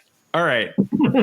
This is Act 1. It's you bring it up in Act 1. You have to shoot it. Act 2. We're literally. That was Act 2. Yeah. No, I'm sorry. I meant the book. The book is Act 1, and by the end of the series, they have to fire the. Yeah, we're gonna have a big soul gun, which would not off brand for. No, I wouldn't even bat an eye at it. All right. And then we go, and we are in Anvilgard. We found it. We did it. Completely interesting and new. So Anvilgard. What is Anvilgard? Number one, is it a free city? It is a free city of Sigmar. And this free city of Sigmar is a bunch of corsairs. It's a bunch of like people that are really not on the right side of the law. Like, hold on a bit. Misthaven and Anvilgard seem pretty gosh darn similar as far as their composition, right? And we're moving here with Morathi to be like, hey, Anvilgard, yo, what's up? Also, Anvils of the Heldenhammer, they're from Anvilgard. It's like, okay, wait a minute, right? Morathi specifically requested the Anvils of the Heldenhammer, and oh crap, something's going to go down and it ain't going to be good. Yeah, so I would like to mention that it is a traditional free city of Sigmar, so it's cosmopolitan. It's got humans, elves, and dwarves kind of working in an alliance to kind of maintain Sigmar's empire in the realms. But you mentioned that particularly it is known for kind of its crime, and it's like organized crime, and particularly elves. Not nice elves are known to live there, so it has a big Order Serpentis of the Scourge Privateers of the Darkling Covens. These are all kind of more common in Anvilgard than they are other cities. But they still have the Free Guild. They still have like Dwarven Engineers. They still have a Stormcast. Stormkeep. Still have a Stormkeep. Mm-hmm. And there's the traditional like enclave that most cities of Sigmar have as well, and that like there is nominally this ruling governing body, but as we sort of spend time there, and anybody who there's the city guide of Anvilgard that came out for Soulbound, you find that like it's this enclave is not really the ones that are in control, but it's that seedy underbelly has a hold on this here town. And one important thing is the Black Nexus, the stronghold for the Stormcast that are here, safeguards 4 realm gates leading to prominent strategic locations. So. Mm-hmm. All right. So it is, the stronghold is called the Black Nexus, right? And there is a picture next to the Black Nexus. And the picture seems to have Old Fire Snout, which is a cog fort. Oh my goodness, there is a picture of a cog fort. Is this the first sighting of a cog fort? Oh, yeah. As far as I know, absolutely. Yep. It's like, definitely. Oh my goodness. And what does it look like? It looks like a freaking spider. It looks like a huge mechanical spider. Yeah, that's freaking amazing. All right. Paul, do you like spiders? I do, believe it or not. It's super weird. Yeah, that's a super cool picture of a cog fort. It is. I hope you like cog forts, because there we go. I could take or leave them. So let's return to my favorite character in this book that I've just decided right now. But our friend, Van Brecht, right? So remember, if you'll remember, to like, I don't know, 2 or 3 hours ago when we were talking about it, he was killed on the battlefield in the 8 points. Yep, when they were sort of sieging the Varanthax's maw. He heads back to Azir. He gets reforged. He reveals what he knows, but he is tasked with a new assignment after his reforging. So forget all that happened with Morathi before, but instead, Sigmar has caught wind of the fact that there is some suspicious goings on in the city of Anvilgard, maybe even more so than usual. It's always sort of been under the thumb of this sort of seedy underbelly, but now it seems like people are disappearing. There's these weird mists that are rolling in, and Sigmar knows that Van Brecht he's a lord. Veritant. I was going to say Venator, but Veritant is the right one. And so he's well versed in sussing out sort of, hidden evils. So he's sent to Anvilgard. He's also an anvil of the Helden Hammer, so they've got their home base there. One of their home bases there as well. And he's going to be tasked with rooting out what's going on here. And so that's his new job, which is a weird kind of tonal shift from what we've been doing. Like, we've been working on much like cosmic, larger events here, and now we're like, all right, well, let's do a detective story real quick and see what's going down in Anvilgard. Remind me what they find. Like, what comes of it? Is he successful? Well, so there's a lot of things afoot in Anvilgard.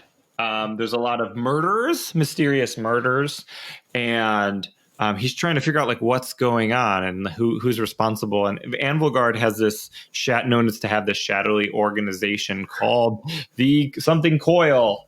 Black Scale Coil. The Black Scale Coil, which is a kind of a criminal organization and alternative governance structure to Anvilgard, and they are suspect for Van Brecht and for these murders. And there's kind of a lot of destabilizing things in the Black Scale Coil also reports to a mysterious entity known as the Sovereign.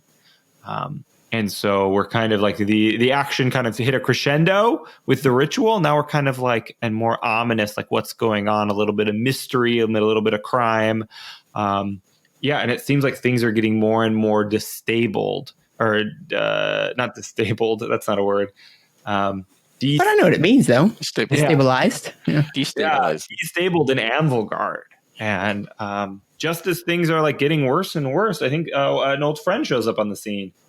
Indeed, but too late, because the Darkling covens have been winding, their tendrils into everything around here as part of the Black Scale Coil, using mental domination techniques to establish a spy network and control throughout the citizens of Anvilgard.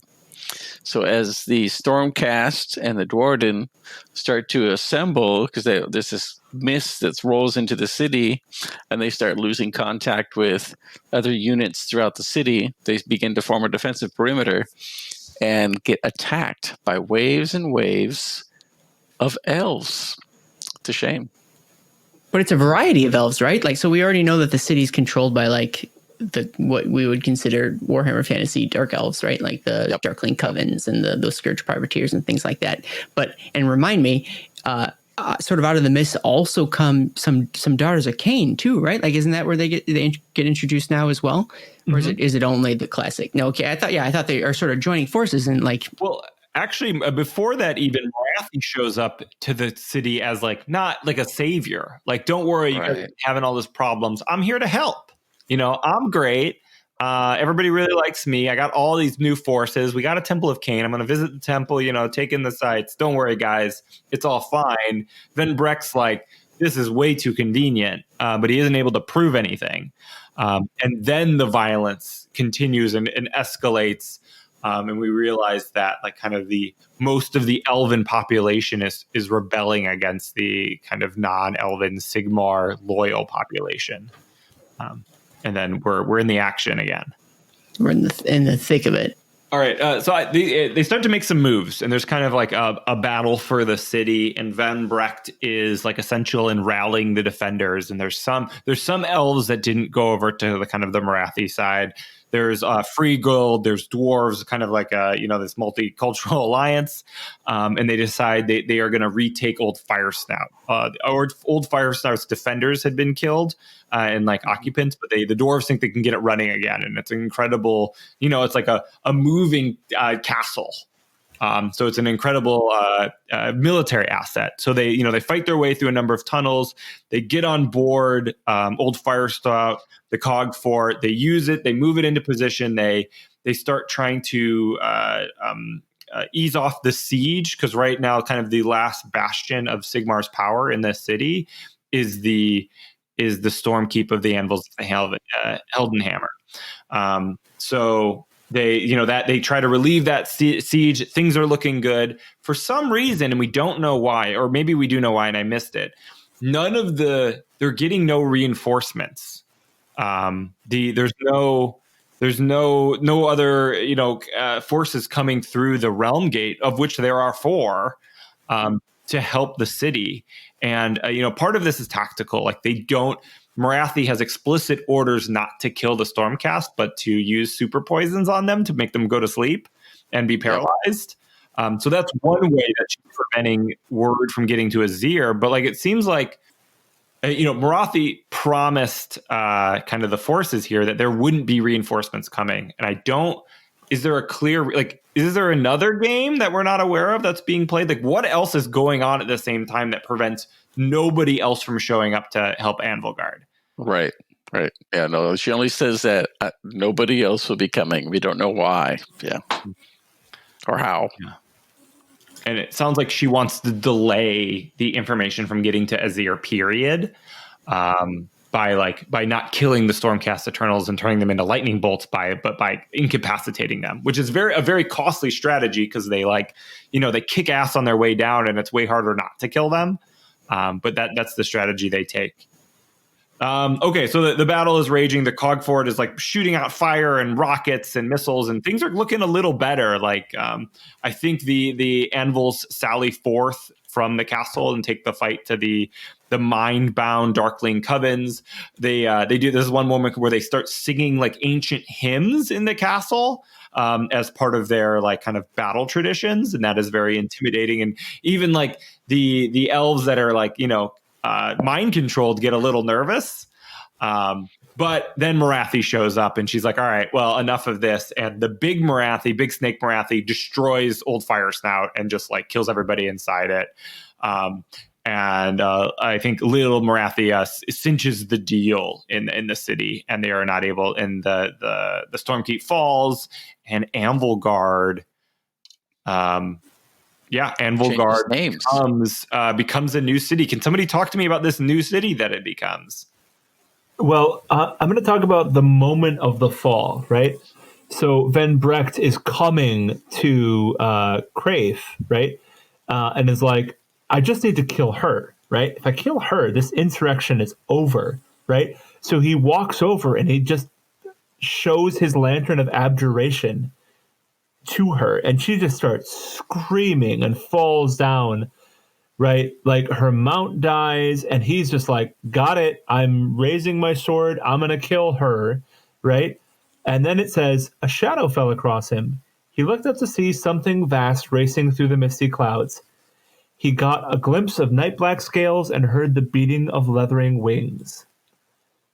Then it switches completely to the Shadow Queen crashed down upon the parapets of Old Firesnout, right? So Morathi is taking out this cog fort. But that's a super interesting little aside that doesn't get resolved, right? Van Brecht is literally on the way to take out the leader, and just complete shift of change. And we've got different characters we're taking with right now. Right. And so Morathi, being a god now, is just like, oh, great, you have this great mechanical monstrosity. Sorry, I don't really care. And just literally starts taking it apart and just destroying everything. Right. And at this point, it's just like everything is done. And we're just going to, we stop seeing Anvil Guard. And we start seeing a new free city. It's truly free. I was gonna say, I don't know how free it is. Mind control. Yeah, the new city is dubbed Harkuran, and it'll be interesting to see what that looks like in the future. But at this point in time, it's an elven-only city, and all the Stormcast defenders are knocked out, and the rest of the defenders are wiped out. Yeah, do we get a sense of the city after the fact? Like, do we know what it's about? Well, we know the rules. So, like, they are a City of Sigmar army. They follow the City of Sigmar rules, but they don't take any Stormcast. It's pretty much only evil elves that can take Daughters of Khaine units as well. It fits the theme very well.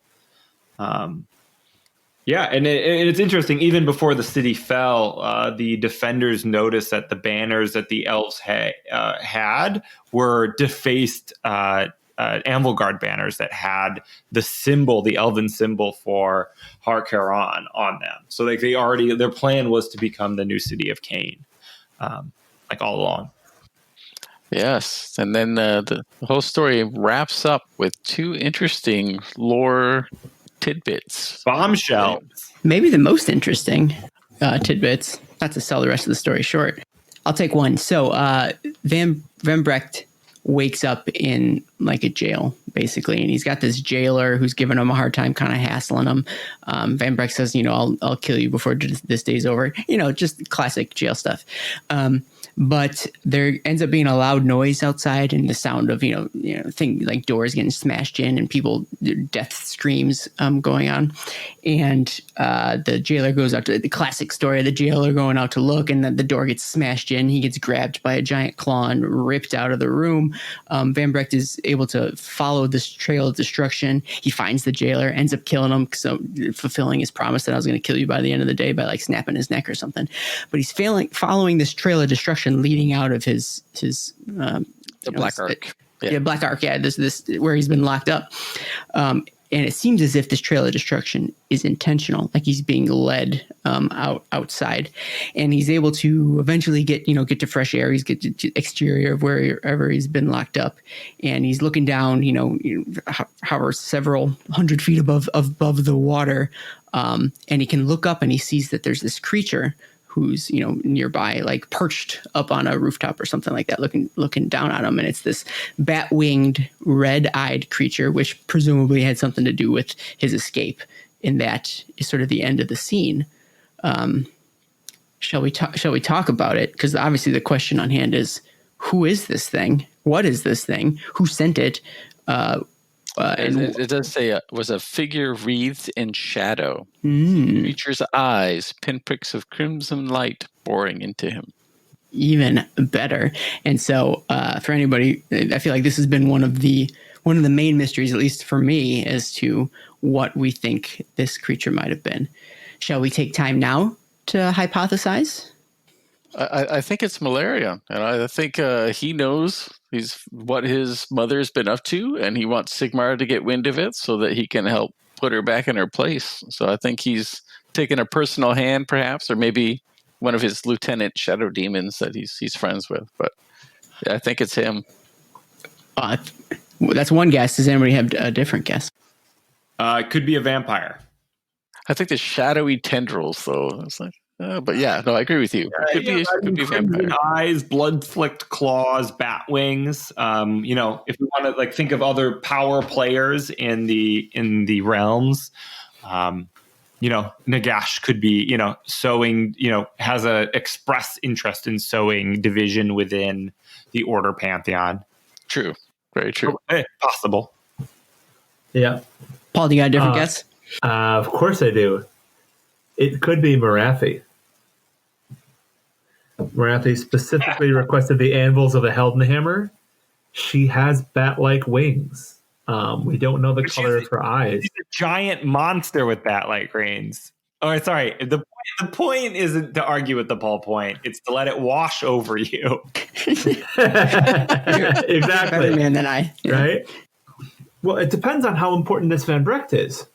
Right? If he is literally the character that is supposed to have everything go forward, right? Morathi seems to know a whole lot more than she's going on, and why she's in Anvilgard in particular is an interesting thing, right? Out of every free city, why is she in Anvilgard? The high concentration of dark elves. Yeah, the first obvious point is this was easy pickings for her. Like, wait, Morathi is the sovereign, right? Who knows, right? We think Morathi is the sovereign because I thought she was the sovereign, but I've been told that it's not. It's never explicitly stated, so there's a chance that she's not. Yeah. So to complete the point, I think the surface layer logic is this is easy for her to take. Like she's been laying the groundwork. She's taken the city. Now that she's a god, her next order is conquest. Because Morathi works on kind of 10 steps ahead, there's got to be something deeper here. Well, there's like 4 realm gates. Why is it so important? Yeah. And see, here's the question, right? Like to me, as I said before, Misthaven and Anvilgard are almost the same city. Why doesn't she take over Misthaven? It's so much easier to get to. It has the same predominance of elves. Why does she go for Anvilgard? It has to be something other than the elves, considering there's literally a free city on her doorstep that is a threat and not under her control. Well, I think the scale is different. I think Anvilgard's a lot bigger. But Von Brecht seems to be the key. He's been the main character. He's in the war host, the storm host that she specifically requested, and he's got a pretty decent background. And apparently Morathi fought with him in Athanasian whatever. Well, I didn't fight with him necessarily, but I think one justification is the reason she wanted the anvils as part of the invasion of the 8 points was just to weaken Anvilgard. Get as many of these guys out of the city because I'm going to take the city in 6 chapters. I'm going to try to take that's one point, but I do think it is deeper. I suspect Van Brecht as a character we follow, but doesn't necessarily drive the plot forward. Like he is involved in all of this, but he doesn't accomplish anything. He's just a viewpoint. He's a messenger. He doesn't accomplish anything yet. Or he can be the stand-in for the audience, right? Like he's the eyes through which we see a lot of the stuff going on. Yeah. Not all of it, obviously, but some. Yeah, I think Van Brecht is definitely going to be recurring. And I think he's going to be important, but I don't think he's going to be important for any kind of mythological reason. Just real quick, I'll answer what I think. I agree with, it was Pavement who said it was a vampire. So I don't think we've stressed it in this context, in that he does come from a line of folks who did succumb to the Soul Blight curse. And so he has the connection to vampiricism or what have you. And so it doesn't seem to be a stretch that like his family could have came to save him, even though like it also says that like he's a fanatic in terms of like wiping them out. So there's that. I suppose that'll be a weird Thanksgiving. But I still think that like, since he has that connection, it to me is very clear that it's a vampire. Great point. And it could drive some of those rumor, that there could be vampires coming. Maybe this is a drive into that Soul Blight force as part of this series of books.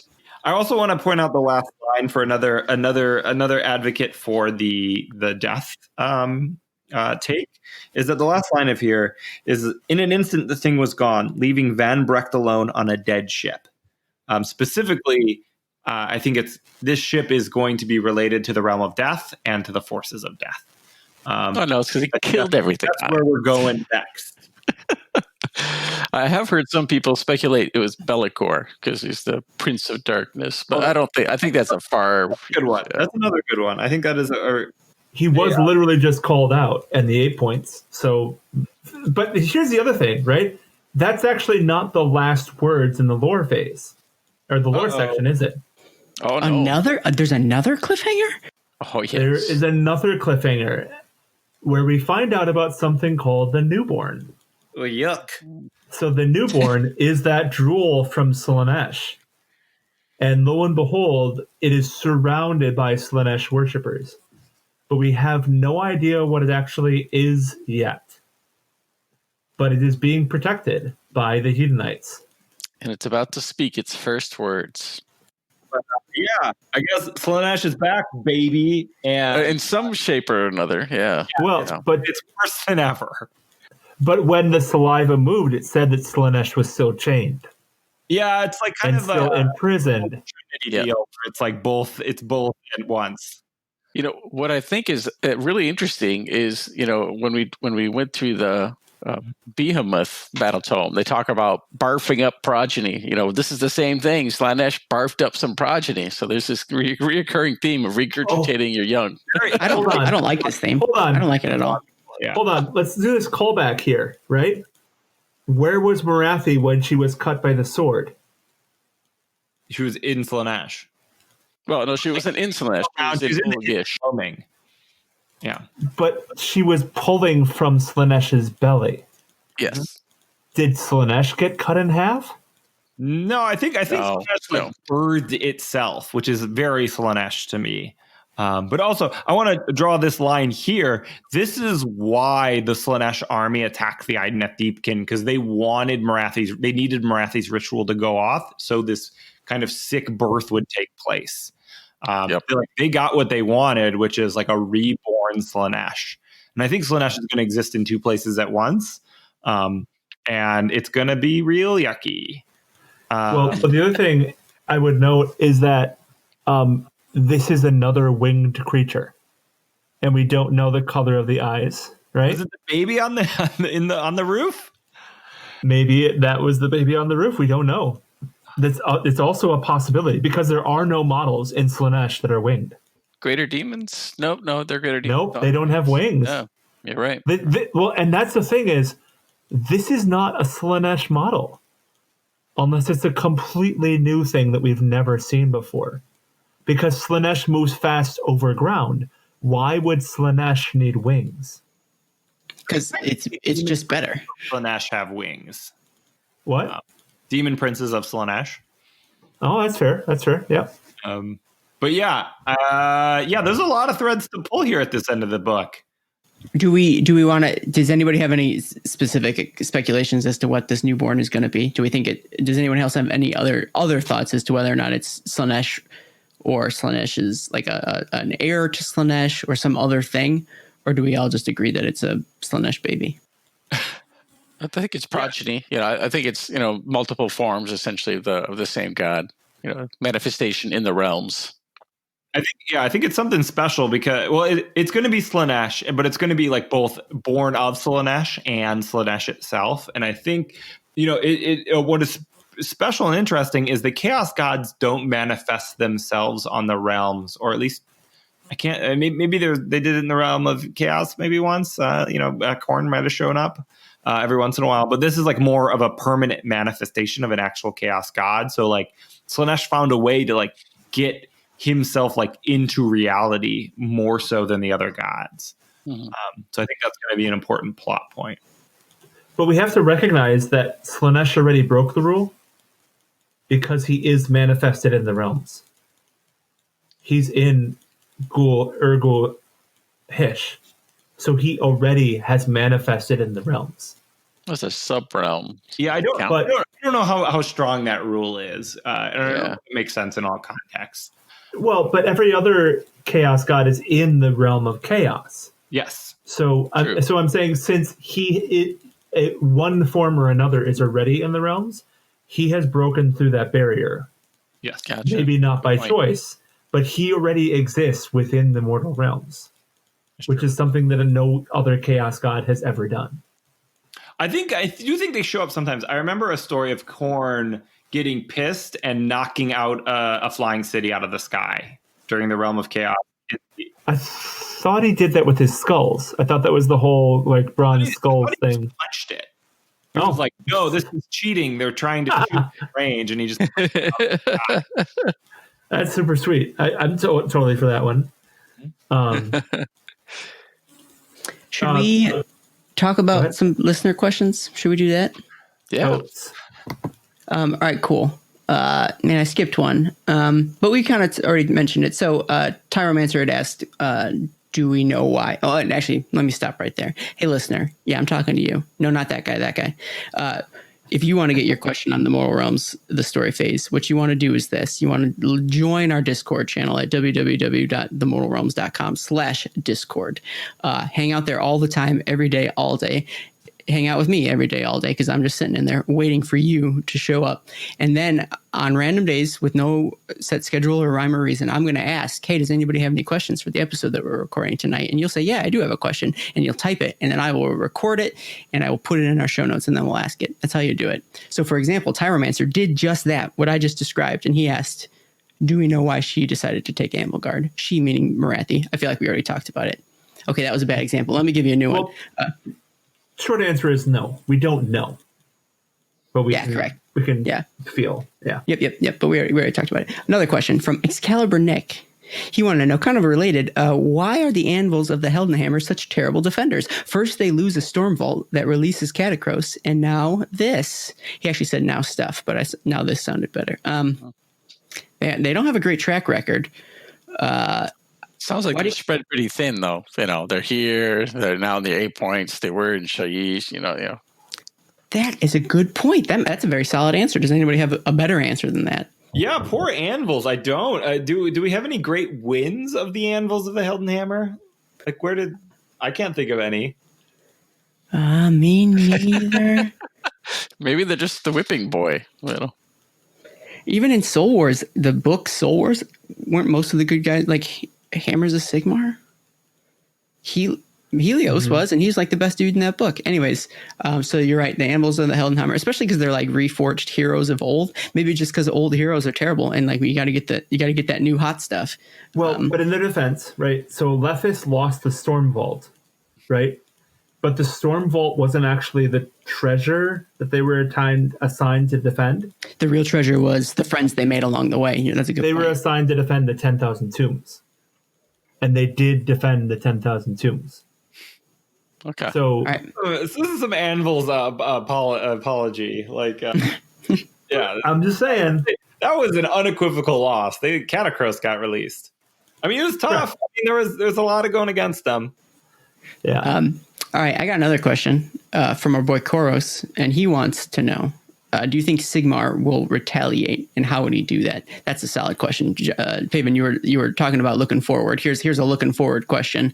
What's Sigmar going to do about it? First of all, how long do you think until he even knows that something's up, right? Because like as far as we know, every person who's witnessed the dirty deeds has been deprived of their reforging. I guess they're going to call Anvilgard and try to figure out, like, well, why the anvils of the Heldenhammer aren't picking up. They're going to figure it out eventually. This keeps going to voicemail. Plus, Venbrecht is alive, right? Like he could literally slit his throat right now and boogie on back. I mean, I doubt it, but like that there's that in their back pocket. I suspect the kind of events will get away from Sigmar. I imagine the next thing will be so pressing that he will have to like put Morathi to the side, because like Anvilgard's still in the hands of Order. Morathi, you have problems with Morathi, but at least Nagash didn't take it or Archeon didn't take it. Yeah, and he's got all his people in the 8 points. He's still got to get out. Yeah, and whatever the next crisis is, whether it's Godrak, whether it's vampires, whether it's Slaanesh, I mean, there's going to be a bigger problem, and I think Morathi is going to be like, hey, we could fight about this now, but we have this bigger problem now, which she is aware of and probably helped cause. Exactly. Like, we need to join forces, and she'll make up some excuse like, There was a terrible vampire cult inside of Anvilgard that I had to root out. And sadly, the animals didn't survive. Well, and the other thing is, she did what she promised to Sigmar. She stopped the gate to Azir from being corrupted. Also true. Right? So this is a small loss compared to losing a gate. Yeah, but I mean, overall, Order is worse off because Slaanesh is being reborn in the realms. But there is things that Morathi can point to and just be like, hey, like, we gotta crack a few eggs, to win this war. And I think Sigmar will be forced to de-escalate. So I don't think Sigmar will be in a position to retaliate. I think he would like to. But he doesn't have very many allies left. Yeah. Yeah, no, this is what we call in chess. It's called a fork. You've got a piece where you could take out two different pieces. And so Sigmar is there like, okay, I've got my forces in the 8 points, or I've got Morathi. What do I have to choose? So Morathi's definitely positioned herself into a position where Sigmar is not going to be willing to retaliate at this point in time. I think Sigmar, although he's gotten wiser over the years, I think he's not going to make the right choice. Like, he's not going to make the wise choice, and maybe he'll react brashly, and he will slap that red button and release a new chamber. That's what I'm calling. The hell he can't. All right, another question from Storm Group of Retaliation. Yeah, you know it. Minervus wants to know. She says, hey, Morathi, out of all the leaders of factions, has suffered in a very personal way. Does she get a measure of revenge and justice for this? Well, she became a goddess, so, like, living well is the best revenge, I've always said. And so I think she's coming out on top. She tortured a chaos god for a little bit. How many people can say that? Not me, not you, I assume. What do you guys, Paul or Paven? Did she get revenge? Yeah, I mean, she definitely comes out on top, and she, takes it to a lot of her enemies, although not all of her. I mean, her list of enemies is long. Yeah, I mean, she does some damage to her corruptor, although does play into his hands a bit and allows the birthing of its child, which is, again, yucky.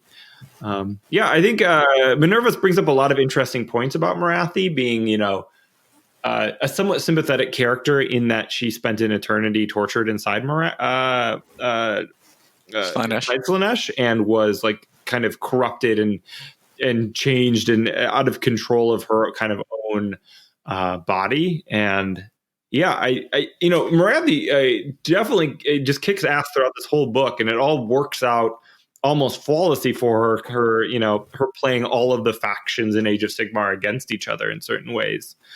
I think Morathi comes out on top. I don't think justice is the right word, because she is revenge. Not necessarily like a moral character, and she harms a lot of people that were irrelevant to her suffering. And I don't think she balances the scales against against Slaanesh in any way. Yeah. But so she did say this is a start, right? So I think she does get at least some measure of revenge against Slaanesh.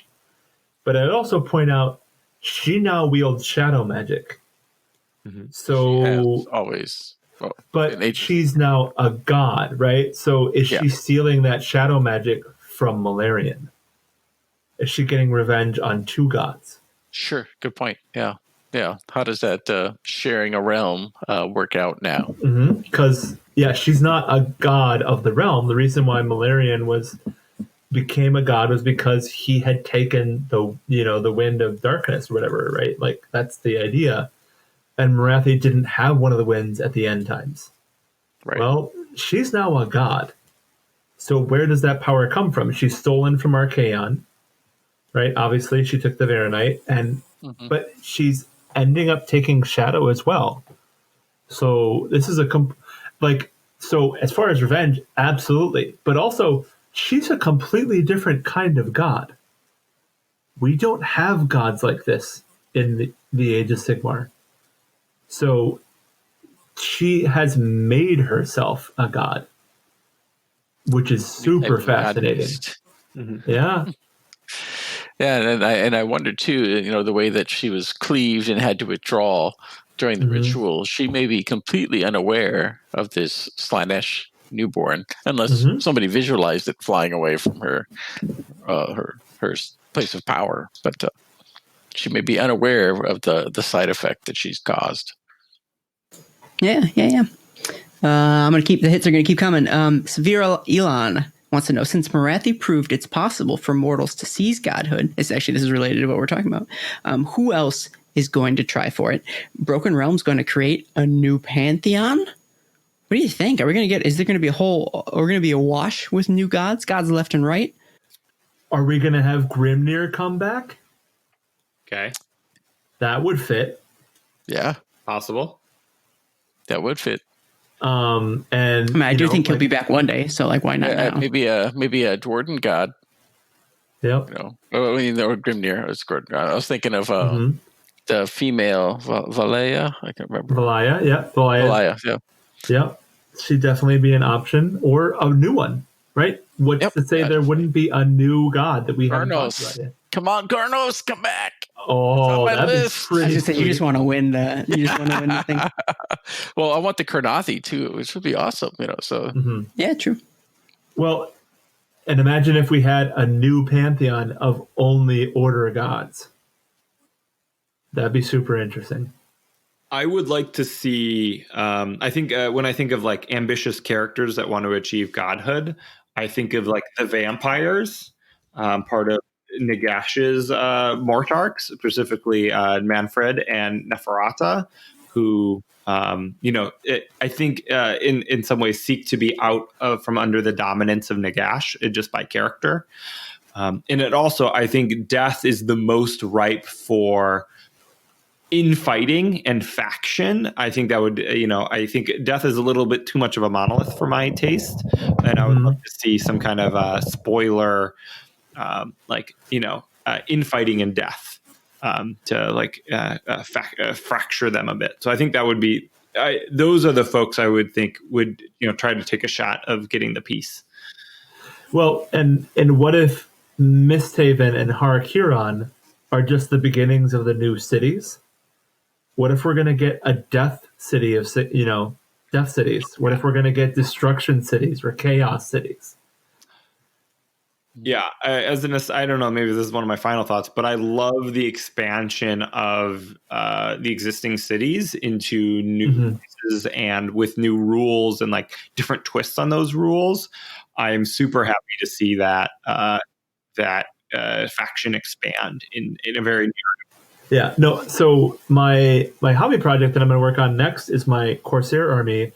My Corsair army has taken the Griff Chargers and the Griff Hounds from the Stormcast, and they are now being ridden by Corsairs instead.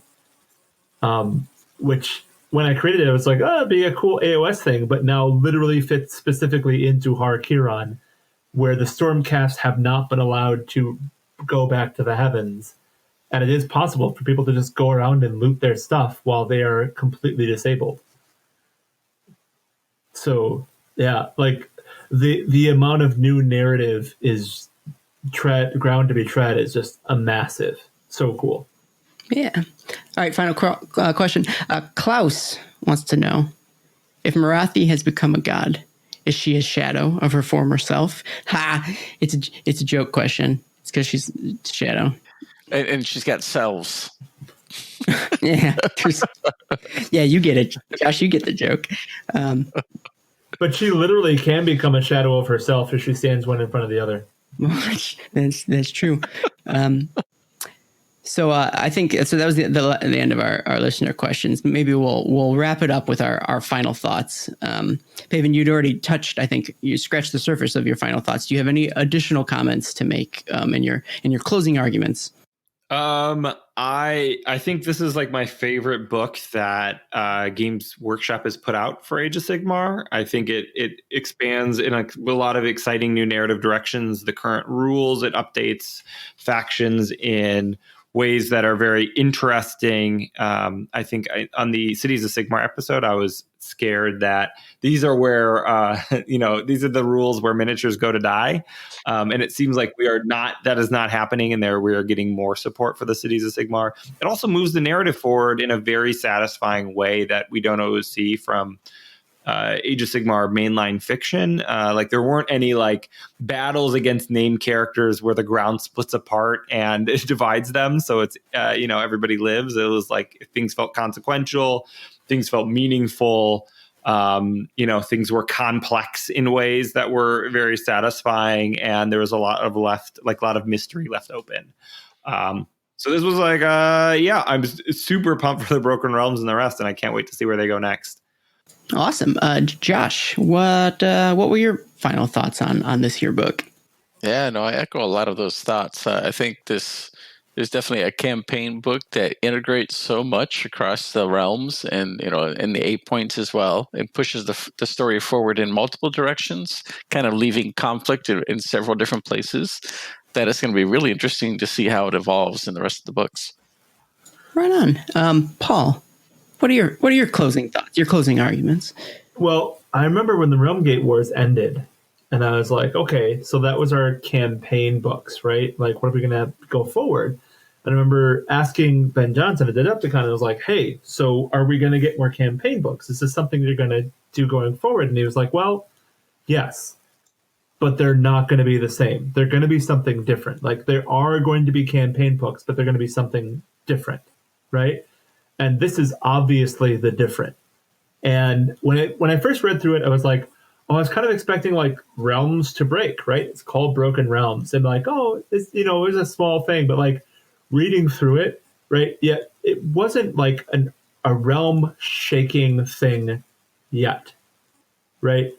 But what it leaves on the table is anything can happen, right? Nothing is off the table at this point. We've created new faction rules. We've created updated war scrolls. Like anything can happen in this series. And that's just immensely exciting, right? And breaking down all the different little, breadcrumbs that are left and like all the different trails they could chase down. There is so much that could happen. And especially with the way they're weaving the specialist games into the storyline, and the box set is tied to this pair. Like everything is just working together, and you can expand upon this piece of narrative and move forward with this idea. It's super exciting to see where this is going to go forward, right? Mm-hmm. And again, with having these short stories where you have these, we're going to get, I think 12 is what Phil Kelly said. We're going to get 12 of these short stories, right? And we got one 2 weeks before Morathi came out, but we just got another one, right? So Are we going to get another Broken Realms book next month? Like, are we doing 6? Are we doing 3? Like, everything is up in the air, which again is super exciting. But the idea that the narrative is pushing forward so rapidly is just fantastic. Like, I love that we're in a time period now where anything can happen. And if you come back in 6 months, the whole realms could change. Everything could be different, which is awesome. Super cool. Yeah, and allegiance shifting, the Idneth Deepkin and the Daughters of Khaine, turning on the Lumineth, definitely. Yeah. Friends become enemies, enemies become friends. Exactly. And that little thing with the Idneth, they're like, oh, by the way, we have this artifact. This is something they stole when they fled from Teclis. And like that added a whole new dynamic as far as I'm concerned, right? Because it wasn't just like, oh, Teclis is going to try and kill us. We'll just have to run away. Like there was an actual conscious decision and there was an escape plan. It wasn't just, oh, we're scared. It was like, no, we're going to preserve ourselves. It's a more active role for the Idoneth. And I really appreciate that exploring of their background a lot. I think it adds another dimension to them. Cool. Man, I've been listening to you guys and I feel like I don't have much else to add because I agree with a lot of what you said.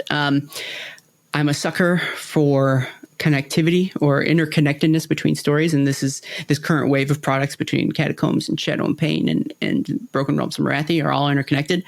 2 thumbs up in my book. I love pushing the story forward. I think one of the complaints that the old world used to have is that the story ended up being fairly static, and I think the folks writing for Age of Sigmar are consistently, with a few lulls, I guess, in between, but are always trying to push that narrative in a forward direction. Things are changing, things are moving. And I think, although it may be tricky to keep, engaging narrative moving forward, I think they got to keep trying. And this is a great example of a success in that arena. This book, I think, is the closest thing to the end times that we've gotten. I don't think the Realm Gate Wars necessarily honed in on that sort of theme or that feeling, but I think Broken Realms is definitely starting to, the way that they're going to start to intertwine the storylines between a wide range of different, actors and movers and shakers in the world. And End Times is one of my favorite things that they've ever put out in sort of any of the Warhammer universes. So as much as they can emulate that as possible, I'm all for it.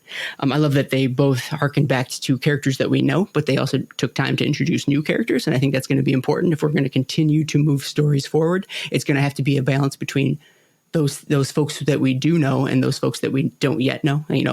Our favorite characters and our soon to be favorite characters. And so I hope they continue to do that as well. And I hope they keep some of these new characters moving forward. And I think the value of the setting is going to hinge on the folks that we're introduced to in this setting, and I think it's going to hinge on its characters. That was what people were most sad to lose in the old world, and I think you're only going to replace that by reintroducing new things in this new world, and I think they're doing a great job.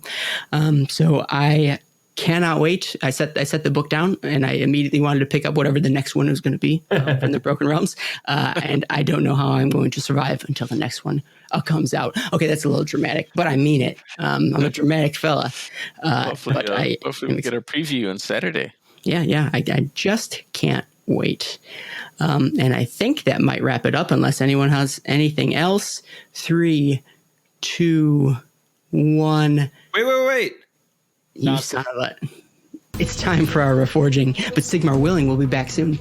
Like, subscribe, share, or leave a review. Join us on Discord. Drop a tip on our Patreon. Anything you can do will spread the word of Sigmar farther than we can on our own. Chat with us anytime about your thoughts on Twitter at The Mortal Realms. Josh, where can they find you on the internet? At J.E. Arrington. Ooh, and Paul, what about you? At PJ Shard. Paven, where can they find you on the internet? I'm in the Mortal Realms Discord sometimes. You can also check out me and Josh's other show, The Daughters of Warcry, where we talk about the game Warcry. And I'm Aaron, and you can find me on Twitter at DosAceos, DOSACEOS. And you can find all our Mortal Realms shows and content at www.themortalrealms.com.